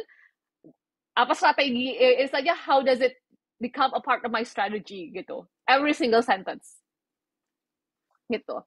Jadi tapi tentu saja kayak harus ada tadi ya storytelling yang bisa membuat pembaca mengenal kita langsung dan menyentuh emosi gitu. Nah, ini kesalahan-kesalahan yang menurut aku biasa dilakukan. Yang pertama, membuka dengan quote atau kutipan orang lain dan menggunakan kata-kata yang klise gitu. Jadi itu terlalu overuse dan itu menurut aku kayak a waste of word count ya, karena kayak orang tuh mau kenal kamu gitu, dia nggak peduli kayak Barack Obama pernah bilang apa, Soekarno pernah bilang apa, Jokowi pernah bilang apa gitu. Pakai gunakan kata-kata itu untuk menceritakan tentang kamu itu siapa gitu.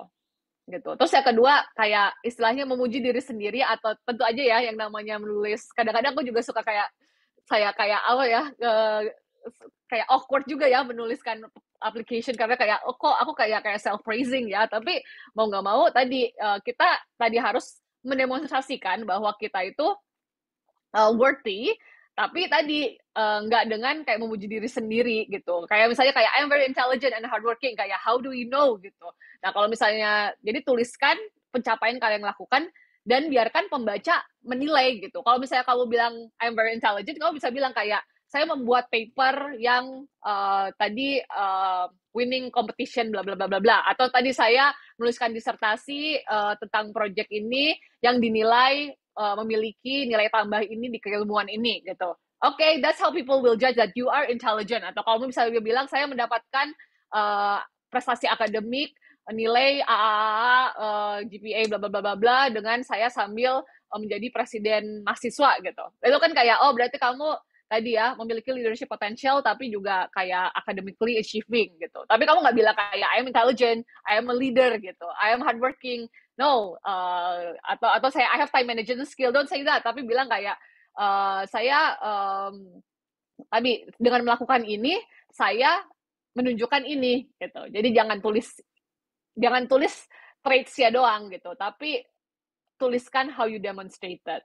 Terus jadi juga jangan nggak spesifik, jadi cuma bilang kayak saya punya pengalaman di sales and marketing gitu. Terus secara spesifik kayak I was in charge of high profile banking clients, I secure projects bla bla bla bla bla, I gave new ideas gitu. Nah itu sih yang harus tadi kalian. Jadi kalau kalian cuma menuliskan tadi ya hal yang tidak spesifik itu orang nggak akan convince. Terus ini aku entah kenapa banyak sekali bagi orang-orang yang tadi ya yang kayak udah kerja terus mau kuliah gitu. Biasanya itu karena mereka ada existential crisis ya dengan kerjaan sendiri. Tapi jangan pernah kamu komplain terkait kerjaan kamu yang sekarang di personal statement kamu gitu. Karena kadang-kadang banyak orang yang jadi membuat itu jadi personal statement sebagai kesempatan curcol gitu, do not do it gitu ya. Jadi tapi kalau misalnya memang tadi ada tantangan-tantangan atau challenges yang kamu dapatkan di kerjaan yang kurang ideal, kamu bisa tuliskan tentang apa yang kamu pelajari dari situ gitu. Jadi tapi jangan jadi itu curcol ya, karena akhirnya kayak kamu terlihat bahwa kamu orang yang istilahnya kamu nggak tidak you don't put yourself in a really good light gitu ya. Gitu. Terus jangan sampai kalian kayak memasukkan banyak detail yang tidak esensial gitu. Kadang-kadang aku kayak ada orang yang nulis essay di LPDP kayak quote Jokowi istilahnya tentang RPJMN itu banyak poin-poin yang mereka masukkan gitu. Padahal kan di-summarize aja gitu kenapa itu prioritas Indonesia gitu. Tapi nggak usah kayak poin-poin RPJMN-nya itu semuanya ditaruh di essay LPDP kalian gitu. Itu don't do that.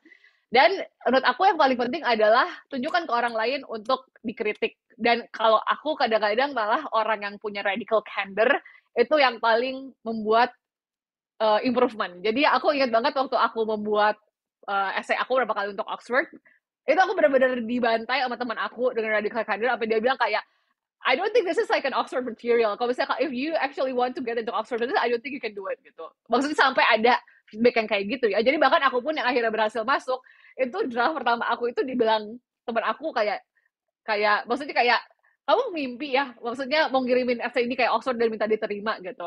Jadi it's okay untuk mendapatkan tadi ya radical candor, tapi kalau misalnya tadi ya ada benar-benar kritikan yang sangat istilahnya breaking your heart, itu jangan sampai kalian tadi benar-benar menyerah gitu. Justru istilahnya kritik-kritik yang kayak gitu menurut aku yang paling bisa membuat kalian improve gitu.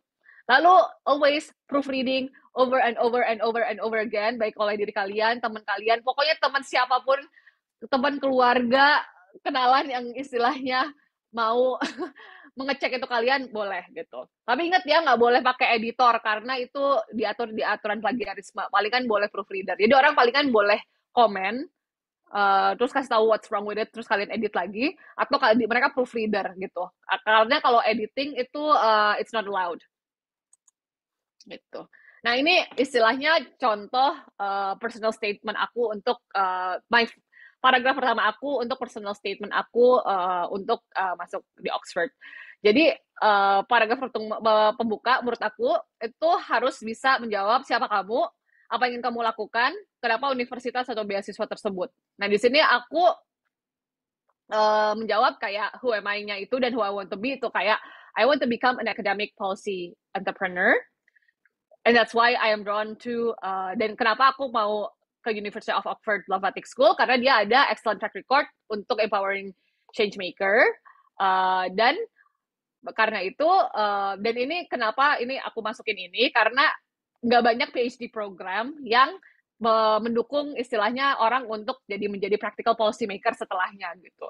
Kebanyakan tuh sangat akademisi. Nah, untuk kayak selling who I am right now, ini aku bilang kayak I have accumulated practical experience in government reforms and politics. Dan kenapa aku butuh kuliah S3 ini, and I would like to pursue a DPhil in public policy to strengthen my academic skills and qualification as a thought leaders and political expert. Jadi aku bilang kayak aku butuh S3 karena setelah aku punya pengalaman nih di bidang government reforms dan politik, aku mau menjadi thought leader sekarang gitu. Dan karena itu my proposed research yang mau aku lakukan di S3 ini adalah itu adalah on complaint handling system to identify how accountability reform can improve public services and politics. Nah, jadi istilahnya itu adalah paragraf pertama aku. Beberapa orang tuh ada yang suka pakai hook ya, yang kayak kacanya keputus ya. Halo? Keputus nggak?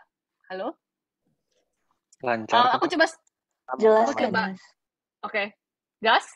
Apa aku stop video dulu? Oke, berarti tadi aku Gas. Itu sih. Ya. Jadi in general kalau aku sendiri ngerasa kayak aku nggak terlalu suka yang pakai hook ya. Jadi kayak beberapa orang tuh suka pakai hook yang kayak kalau hook tuh kayak buka kayak openingan novel gitu loh, yang tiba-tiba kayak paragraf pertama itu tuh kayak suatu event atau apa yang kayak intriguing itu di paragraf pertama. Kalau aku sendiri I don't want to risk it karena aku kayak ingin orang tuh baca dia udah langsung tahu di paragraf pertama gitu. Jadi aku bukan tipe orang yang kayak comfortable using hook gitu. Dan menurut aku hook itu tuh juga cukup risky karena if it's good kayak it's really good, tapi kalau misalnya dipaksa itu so cheesy dan cliche gitu. Jadi I think use at your own risk. Kalau mau play it safe, aku ngerasa mungkin kalian merasa kayak tadi ya nggak mau play it safe dan kayak nggak ngerasa punya hook yang bagus, just use kayak first concise paragraph tells everything in the first paragraph. Itu lebih ke style aku sih, karena aku tahu pasti banyak orang yang kayak nyaranin harus punya interesting hook di paragraf awal. Jadi mudah-mudahan ini bisa jadi, aku nggak bilang kayak hook itu nggak bagus atau apa, I just feel it's risky. Kalau misalnya kita nggak bisa mikir opening yang bagus di paragraf pertama, karena kalau tiba-tiba itu klise atau kerasa dipaksain, orang langsung lose interest in the first paragraph. Tapi kalau kalian di first paragraph udah bisa summarize semua ini, itu kayak cukup aman sih. Jadi itu beberapa sharing, istilahnya tips aku ya kalau untuk essay related. Dan aku nggak masukin itu di PPT, cuma nanti aku bisa share bagian yang tadi aku kirimin ke broadening, jadi mereka bisa masukin itu di PPT yang update dan yang buat di-share ke kalian. Oke? Ya, boleh banget tuh Kak. Lagi mungkin Kak Kaca lagi ini istirahat dikit, mungkin tadi yang kayak Basically yang tadi sorry yang motong Kak, aku kira ini memang apa Nggak namanya? apa-apa kok. Aku kira lagi kayak keputus gitu, ternyata aku yang keputus. Anyways tadi benernya jadi kayak mungkin when everyone says is kayak harus ada hook is not necessarily that. Like just be yourself, and I think it's what matters is you show, do not only tell. Yang tadi yang aku paling mungkin my key takeaways adalah tadi kalau misalnya kita cuma bilang I'm a hard worker, I'm a high achiever. Do not only say that, but also showing what is your contribution, and let the readers judge it by themselves gitu. Gitu ya. Nah, mungkin kita lanjut lagi nih ke pertanyaan berikutnya dari Ananda Rizky. Gimana sih Kak Kaca, gimana cara align passion kita sama kontribusi kita untuk di put on our scholarship application gitu. Dan mungkin kayak secara planning goals-nya mungkin ya Kak Kaca, kalau dilihat kan kayak very driven towards a bigger goal gitu. Nah, kira-kira gimana kita plan our goals 5 years and 10 years ahead, sehingga kita juga bisa align nih kayak our passion sama our contribution bakal arahnya kemana gitu, and in the next like few years gitu. Oke. Mungkin the first one tuh kalau misalnya satu ya, kalau kita tadi ya udah punya passion, kita udah melaksanakan passion tersebut gitu. Jadi kayak kalian udah demonstrate kayak misalnya tadi ya, kayak saya tadi mau memperjuangkan tadi kayak memperbaiki literasi anak-anak di Indonesia, dan kalian sudah in the case kalian sudah demonstrate itu, nah kalian kayak berarti cari kan mana sih pemberi beasiswa yang cocok dengan itu. Nah, I think tadi ya the only way you can do that dengan tadi ya mempelajari sebenarnya past awardees-nya itu siapa aja gitu, dan kira-kira, dan kalau misalnya kalian mau lebih sure, itu kalian bisa tadi tanya mentor kalian atau past awardees gitu, kayak if this is my profile, kayak kalian kira-kira mereka akan tertarik gak ya, atau kayak apakah mereka akan menerima gitu, misalnya orang kayak saya atau misalnya orang dengan misi kayak saya.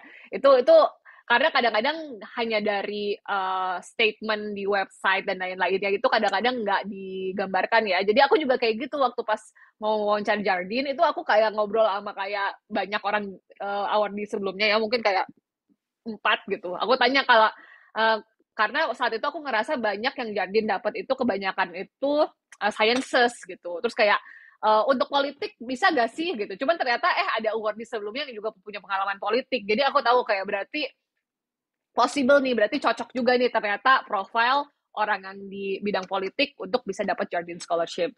That's one thing. Tapi kalau aku mungkin ini aku menginterpretasikan pertanyaan kamu ya, kalau itu pertanyaan kamu, bagaimana cara align passion dengan tadi, apakah penyelenggara beasiswanya ini akan appreciate passion kita terhadap hal ini gitu. Jadi ada 2 komponen ya.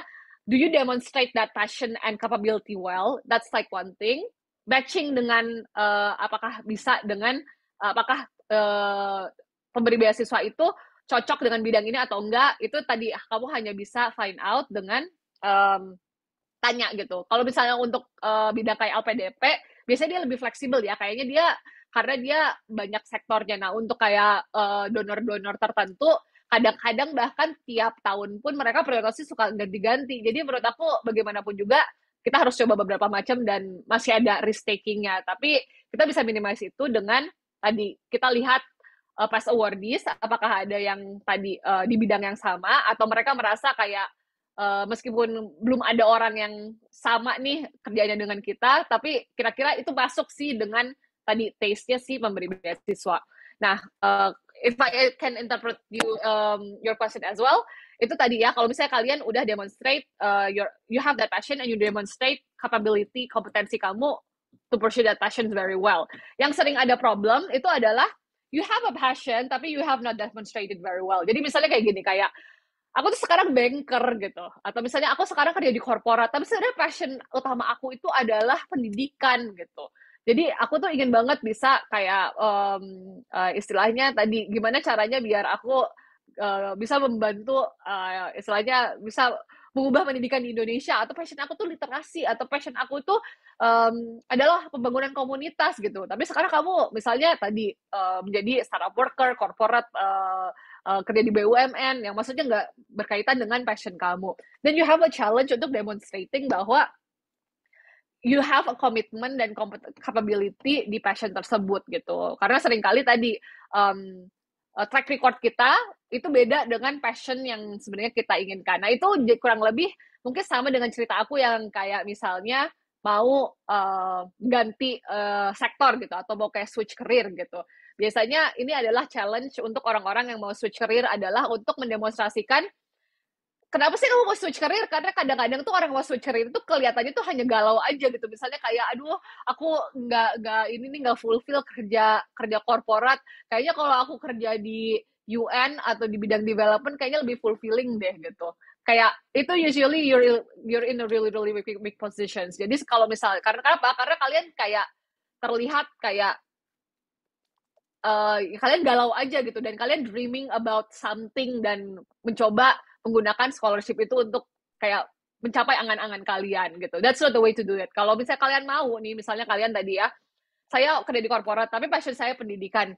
Kamu tunjukin kalau kalian itu bahkan sebagai seorang banker pun kalian udah passionate di pendidikan. Misalnya kalau kalian tadi ya udah punya yayasan yang misalnya memberikan pendidikan ke anak-anak jalanan selama 1 tahun gitu. Dan makanya kalian setelah 1 tahun melakukan itu, kalian bilang, saya yakin passion saya benar pendidikan. Karena kalian udah 1 tahun melakukan hal tersebut gitu. You have demonstrated it.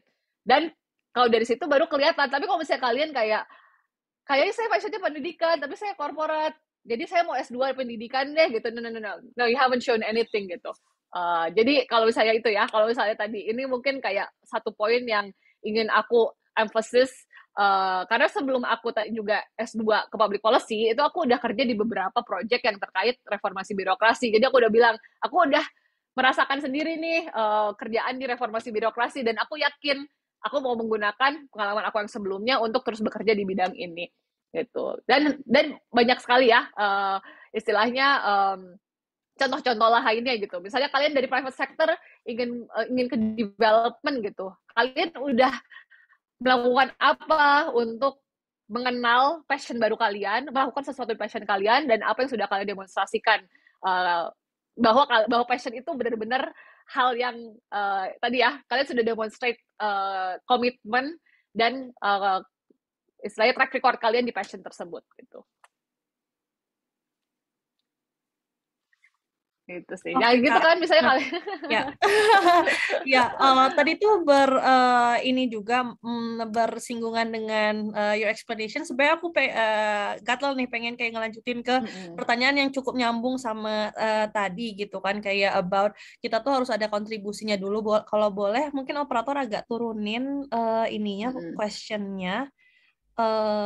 Tadi ada yang dari anonymous ya, yang tentang LSE MPA gitu, if I'm not mistaken, atau aku kalau nggak salah, nah ini jadi kayak Kak Kaca, bagaimana Kakak fulfill the LSE MPA requirement for the essay, karena S1 Kakak disertasinya di Industrial Engineering.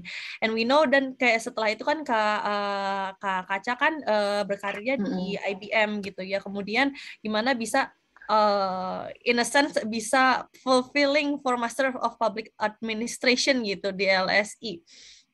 Since kayak kita tadi ngobrolin tentang kontribusinya gitu. Buat kita yang pengen switch karir nih Kak. Iya. Aku nggak inget ya waktu pas LSE MPA, mungkin sekarang requirement sudah beda ya. Kalau aku tuh dulu kayaknya cuma ada kayak a set of questions yang harus aku jawab sama personal statement. Nah kalau misalnya sekarang ternyata ada requirement untuk essays akademik yang ternyata kalian nggak punya karena backgroundnya engineering gitu, mau nggak mau kayak berarti kalian harus bikin itu. Jadi mungkin maksudnya ini mungkin kayak challenge kalian juga ya. Mungkin kalau misalnya kalian bisa magang di research institute yang istilahnya di bidang kebijakan, tapi ternyata ada istilahnya ilmu engineering kalian yang bisa dimanfaatkan untuk menuliskan tentang hal tersebut gitu. Misalnya tadi kalian sebelum ingin ke public policy, tapi sebelumnya adalah istilahnya arsitektur gitu ya. Terus kalian kayak mungkin kalau kalian partner dengan suatu NGO atau apa gitu, boleh nggak tadi nulis artikel tentang tadi misalnya tentang desain livable city gitu untuk sebagai kayak sebagai public policy dan lain-lainnya. Mungkin itu bisa jadi kayak salah satu yang bisa kalian lakukan ya kalau misalnya belum punya essay social science yang pernah dilakukan gitu. Tapi bagus lah, jadinya kalian bisa latihan menulis essay social science sebelum mulai mau mulai degree social science. Tapi kalau zaman aku ingat itu cuma ada personal statement biasa sama kalau nggak salah ada beberapa kayak pertanyaan yang aku jawab gitu. Tapi nggak harus kumpulin essay suatu essay sih. Jadi mungkin beda-beda juga ya kayak nggak semuanya tuh harus ada yang kayak personal story gitu. It's our job, each of our job untuk kayak nyari requirements our dream university itu mau ngapain aja. Tapi gitu. kalau nggak salah aku itu dulu S1 aku tuh kalau nggak salah terkait ITB Endowment Fund deh ya, kalau nggak salah ya. Jadi itu istilahnya aku tetap kayak mentwist bagaimana istilahnya tugas akhir aku di S1 itu menunjukkan kayak jadi waktu itu aku tuh menulis riset aku itu membantu kalau nggak salah satuan dana abadi yang di ITB gitu. Jadi aku waktu itu partner sama mereka. Jadi aku kayak memframing tugas itu tuh adalah bagaimana I'm trying to kayak make contribution tadi dengan sengaja partnering dengan kayak ITB Endowment Fund-nya itu. I think that's like a way to kayak put a light, maksudnya kayak put a different light ke teknik industri tugas akhir kalian dan mencoba juga menuliskan tadi ya kontribusi sosial dan sebenarnya dari ilmu yang kalian lakukan dari tugas akhir itu dan buat relevansi. Maksudnya ini kayak beda-beda sih setiap case, tapi apalagi kalau MPA LSE itu mereka banyak banget kok orang yang dari engineering, dari philosophy, dari law, pokoknya dari berbagai macam ilmu. Biasanya interdisipliner mereka open terhadap disiplin lain. Jadi it shouldn't be a problem sih kalau. I see. Oke, since ini Kak, ini we are running out of time dan I think so many questions yang ada di Slido ini. Mungkin one more question ya yang kayak cukup nge-sum up the majority of the questions here gitu. Nah ini mungkin salah satunya tuh dari Chloe yang mungkin bisa merepresentasikan teman-teman yang lain. Not this one sih, tapi tentang CV gitu. Nah aku tuh ngeliat banyak banget pertanyaan tentang CV. Kalau kita mau ini kayak applying for scholarship gitu untuk S2 mungkin ya, untuk yang relate ke teman-teman ini, kira-kira CV yang stand out itu seperti apa gitu kan, apa yang perlu kita highlight dari CV kita in a sense buat keterima gitu kan. Nah kalau Kak Kaca ada any tips gak regarding CV itu sendiri? Kalau aku sih ngerasa kalau kamu pengalamannya masih di bawah 5 tahun ya, I think it should be one pager. jadi bener-bener format yang one pager, kayak aku nggak tahu sih kalau udah broadening suka sharing format CV juga nggak aku. Tapi kalau aku sendiri sih kerasa kayak CV itu harus concise karena orang juga kan bener-bener scan through dan bener-bener cuman pilih juga aktivitas yang benar-benar tadi.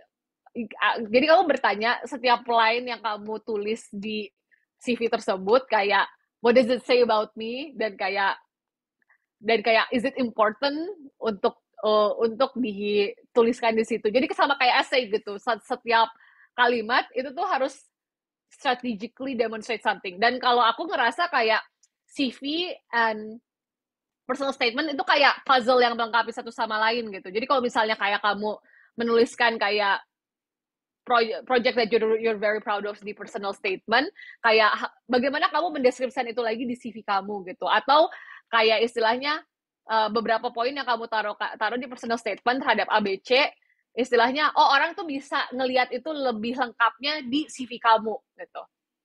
Jadi mereka itu tetap harus jadi satu kesatuan gitu saat kamu tadi ya melihat kayak, jadi jangan sampai CV kamu sama personal statement terlalu repeat each other, karena itu sayang, tapi mereka berdua tuh harus kayak saling melengkapi gitu. Saling merefer ke satu sama lain, tapi misalnya untuk beberapa hal, CV itu akan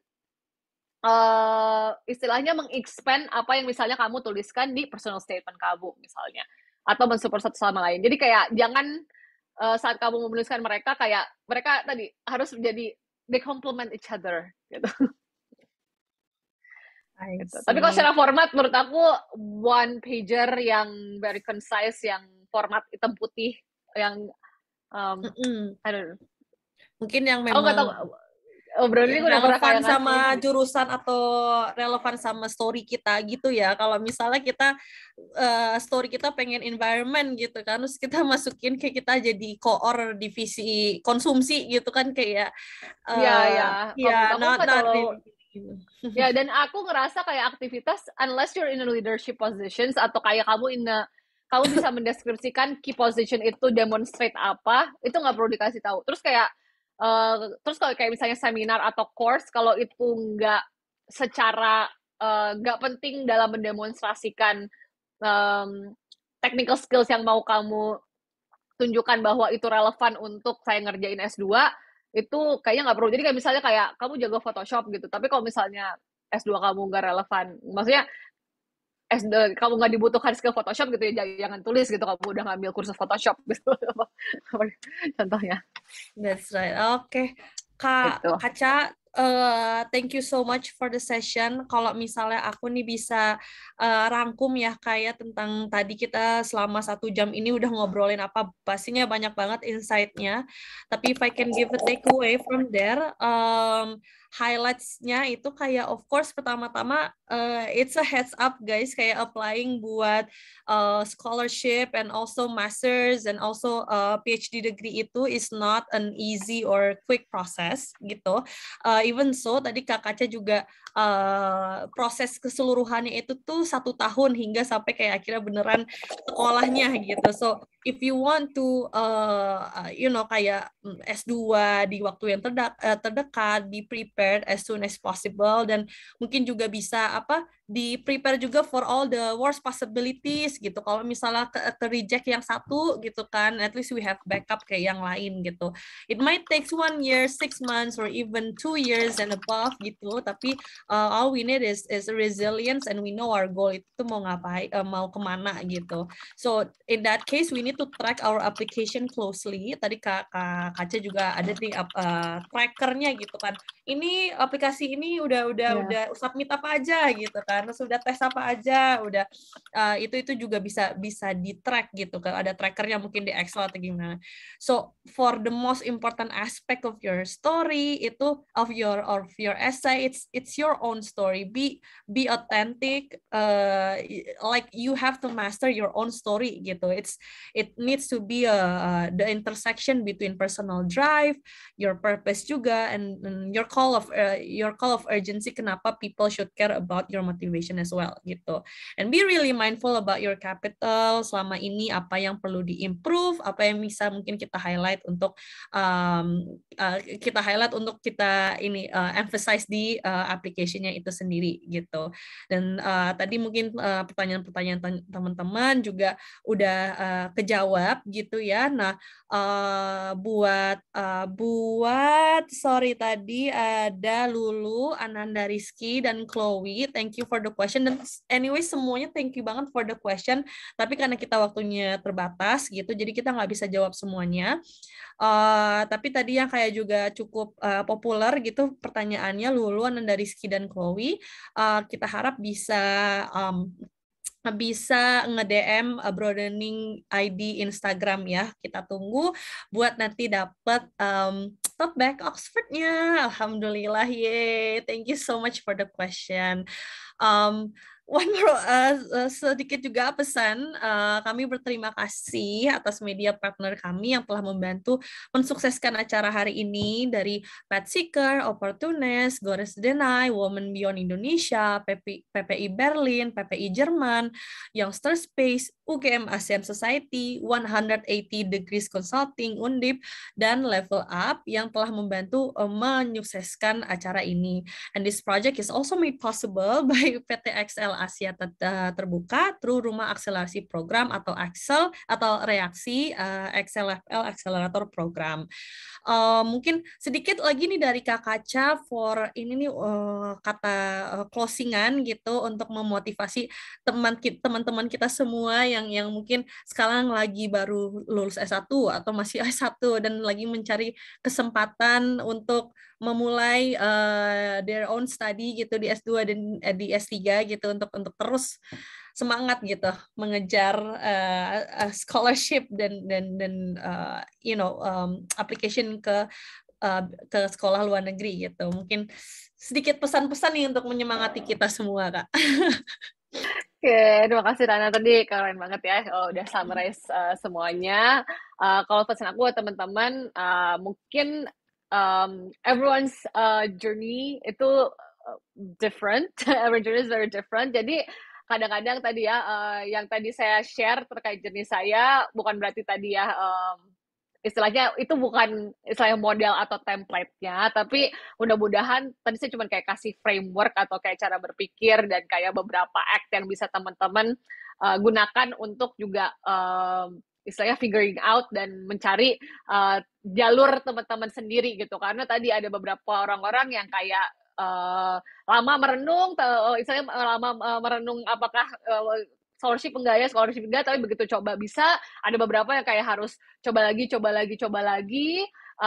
ada yang istilahnya tadi ganti-ganti gitu jalurnya, ada yang kayak lurus terus mendalami bidang yang sama, dan istilahnya nggak ada yang lebih baik dari yang lainnya ya, tapi kita bisa lebih kompetitif, tapi istilahnya semua orang memang tadi ya jalurnya berbeda, jadi nggak perlu saya down kalau tadi ya kalian memiliki outcome yang berbeda dengan yang lain. Tapi insya Allah kalau misalnya tadi tujuan kita adalah tadi untuk kebaikan, itu pasti ada jalannya. Gitu. Yang penting terus semangat, jangan menyerah. Dan untuk biar teman-teman bisa semangat, tadi aku mungkin mau langsung memberi lihat itu ya giveaway-nya. Jadi ini adalah an original Oxford Uni merch cap. Ini bordiran full loh ya. Jadi high quality ori bordiran full. Kita bisa matching. Jadi jangan lupa ya untuk upload tadi ya template yang di-share oleh Broadening. Kalau bisa aku juga di-tag, jadi aku juga bisa cerita, bisa istilahnya baca cerita kalian gitu.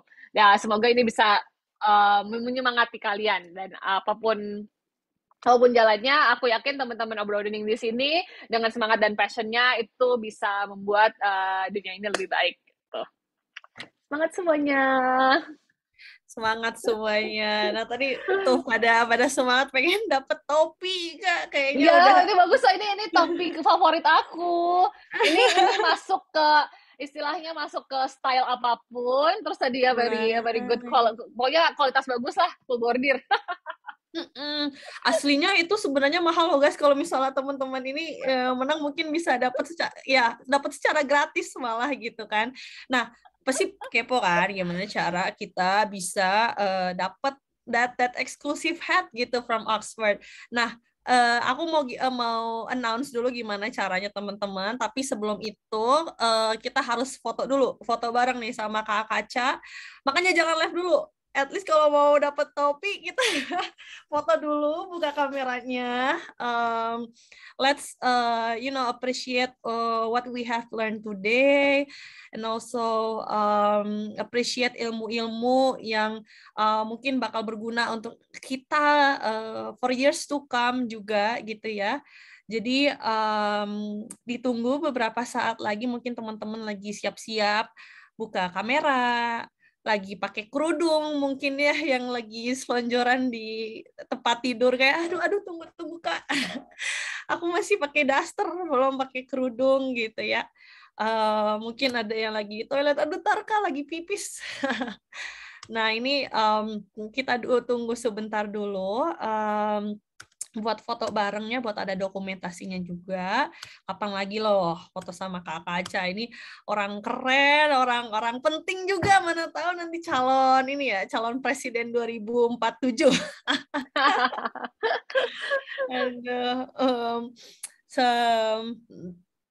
Nah, kita tunggu dikit lagi, mungkin 1 menit lagi ya. Buat teman-teman buat ngebuka kameranya biar kita full frame ini pada oke. Sampai 85 853 deh. Aku tungguin nih teman-teman. Kalau nggak buka-buka kamera nggak selesai-selesai nih webinarnya ya. Kita kekang terus di sini, nggak boleh keluar kemana-mana. Aduh, nggak ada yang bercanda, takut nanti dimarahin mama-mamanya. Oke, udah 853, mungkin kita lanjut aja foto ya.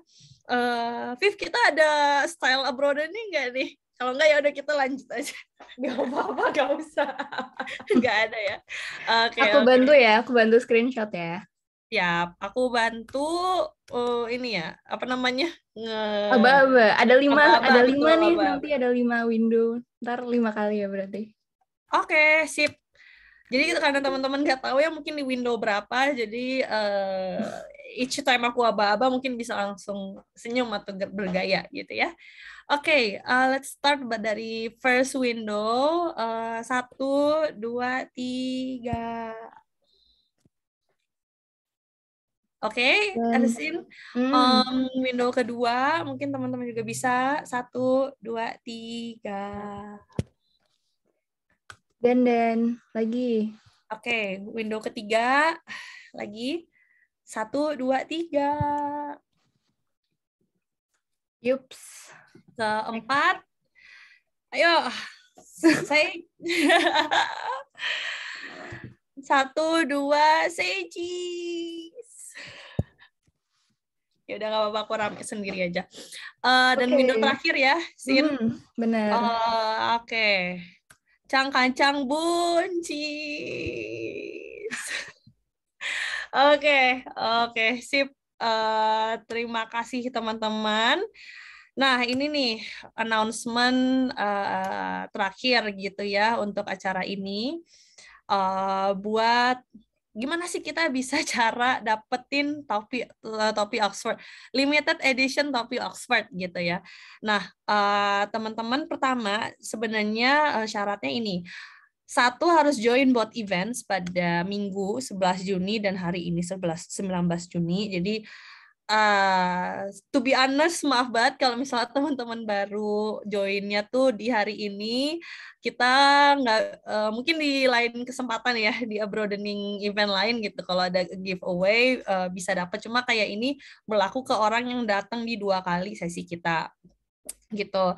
Terus yang kedua adalah post ke Instagram Story apa yang kalian pelajari hari ini dan minggu lalu kalau misalnya udah gitu ya, dengan template yang ini nih kita taruh di screen ini ya, buat diakses. Cuma nanti supposedly panitia bakal kirim link template-nya ke WA group untuk acara ini gitu. Nah, maksimal postingnya kapan? Maksimalnya itu tuh Senin jam 12 malam. Jadi you have 1 day until the deadline is close gitu. Also don't forget nanti pas post ke IG story to tag abroadening.id, sekaligus juga tag Instagramnya Kak Amira Kaca biar bisa ngelihat juga nih kayak apa sih mungkin key takeaways teman-teman yang teman-teman dapetin. Terus yang ketiga juga jangan harus pakai template yang ini ya IG story template yang kita kasih. Terus juga jangan di private ininya Instagramnya biar kita bisa screenshot terus habis itu kita bisa pilih nanti siapa yang mungkin rangkumannya itu terbaik gitu. Nanti tim obroling bakal pilih jawaban terbaik dan keputusan kita adalah mutlak tidak bisa diganggu gugat. Other than that, jadi nanti selama ini nanti itu bakal dipilih 3 orang ya teman-teman yang rangkumannya terbaik itu masing-masing orang tuh bisa dapat eksklusif chat session sama salah satu speaker baik itu Kak Kaca, Kak Gaby atau Kak Jordi gitu dari minggu lalu gitu. Nah, buat nanti yang dapat coffee chat sama Kak Kaca, coffee chat ini bakal one on one gitu ya, dan itu orang yang terpilih itu juga bakal dapat eksklusif topi yang tadi udah di show sama Kak Kaca gitu. Jadi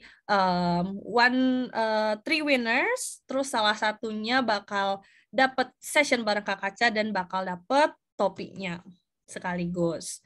So I guess that is the end of our session hari ini. Kak Kaca makasih banyak atas ilmu-ilmunya. Kita kalau lihat di chat itu kayaknya banyak banget ya yang kayak dapat insights banyak malam ini, dan kita juga belajar banyak juga ya dari perspektifnya Kak Kaca, dan wish you a very well a good luck untuk bisa mungkin cepet-cepet sekelarin disertasinya gitu ya dan bisa berkontribusi lagi untuk Indonesia. Teman-teman juga terima kasih banyak yang udah datang gitu. Kita bakal banyak lagi acara ke depannya yang serupa. Jadi jangan lupa follow kita di Instagram Abroadening ID untuk terus pantau event-event kita ke depannya. So, saya Rana sebagai moderator hari ini dan Director of Growth Abroadening izin mengundurkan diri dan selamat malam teman-teman. Terima kasih banyak semuanya. Terima kasih Kak Kaca, terima kasih semuanya, semua teman-teman, senang banget deh bisa ketemu sini, keren banget Abroadening. Thank you semuanya. Thank you Kak Kaca, thank you for your time, thank you banget.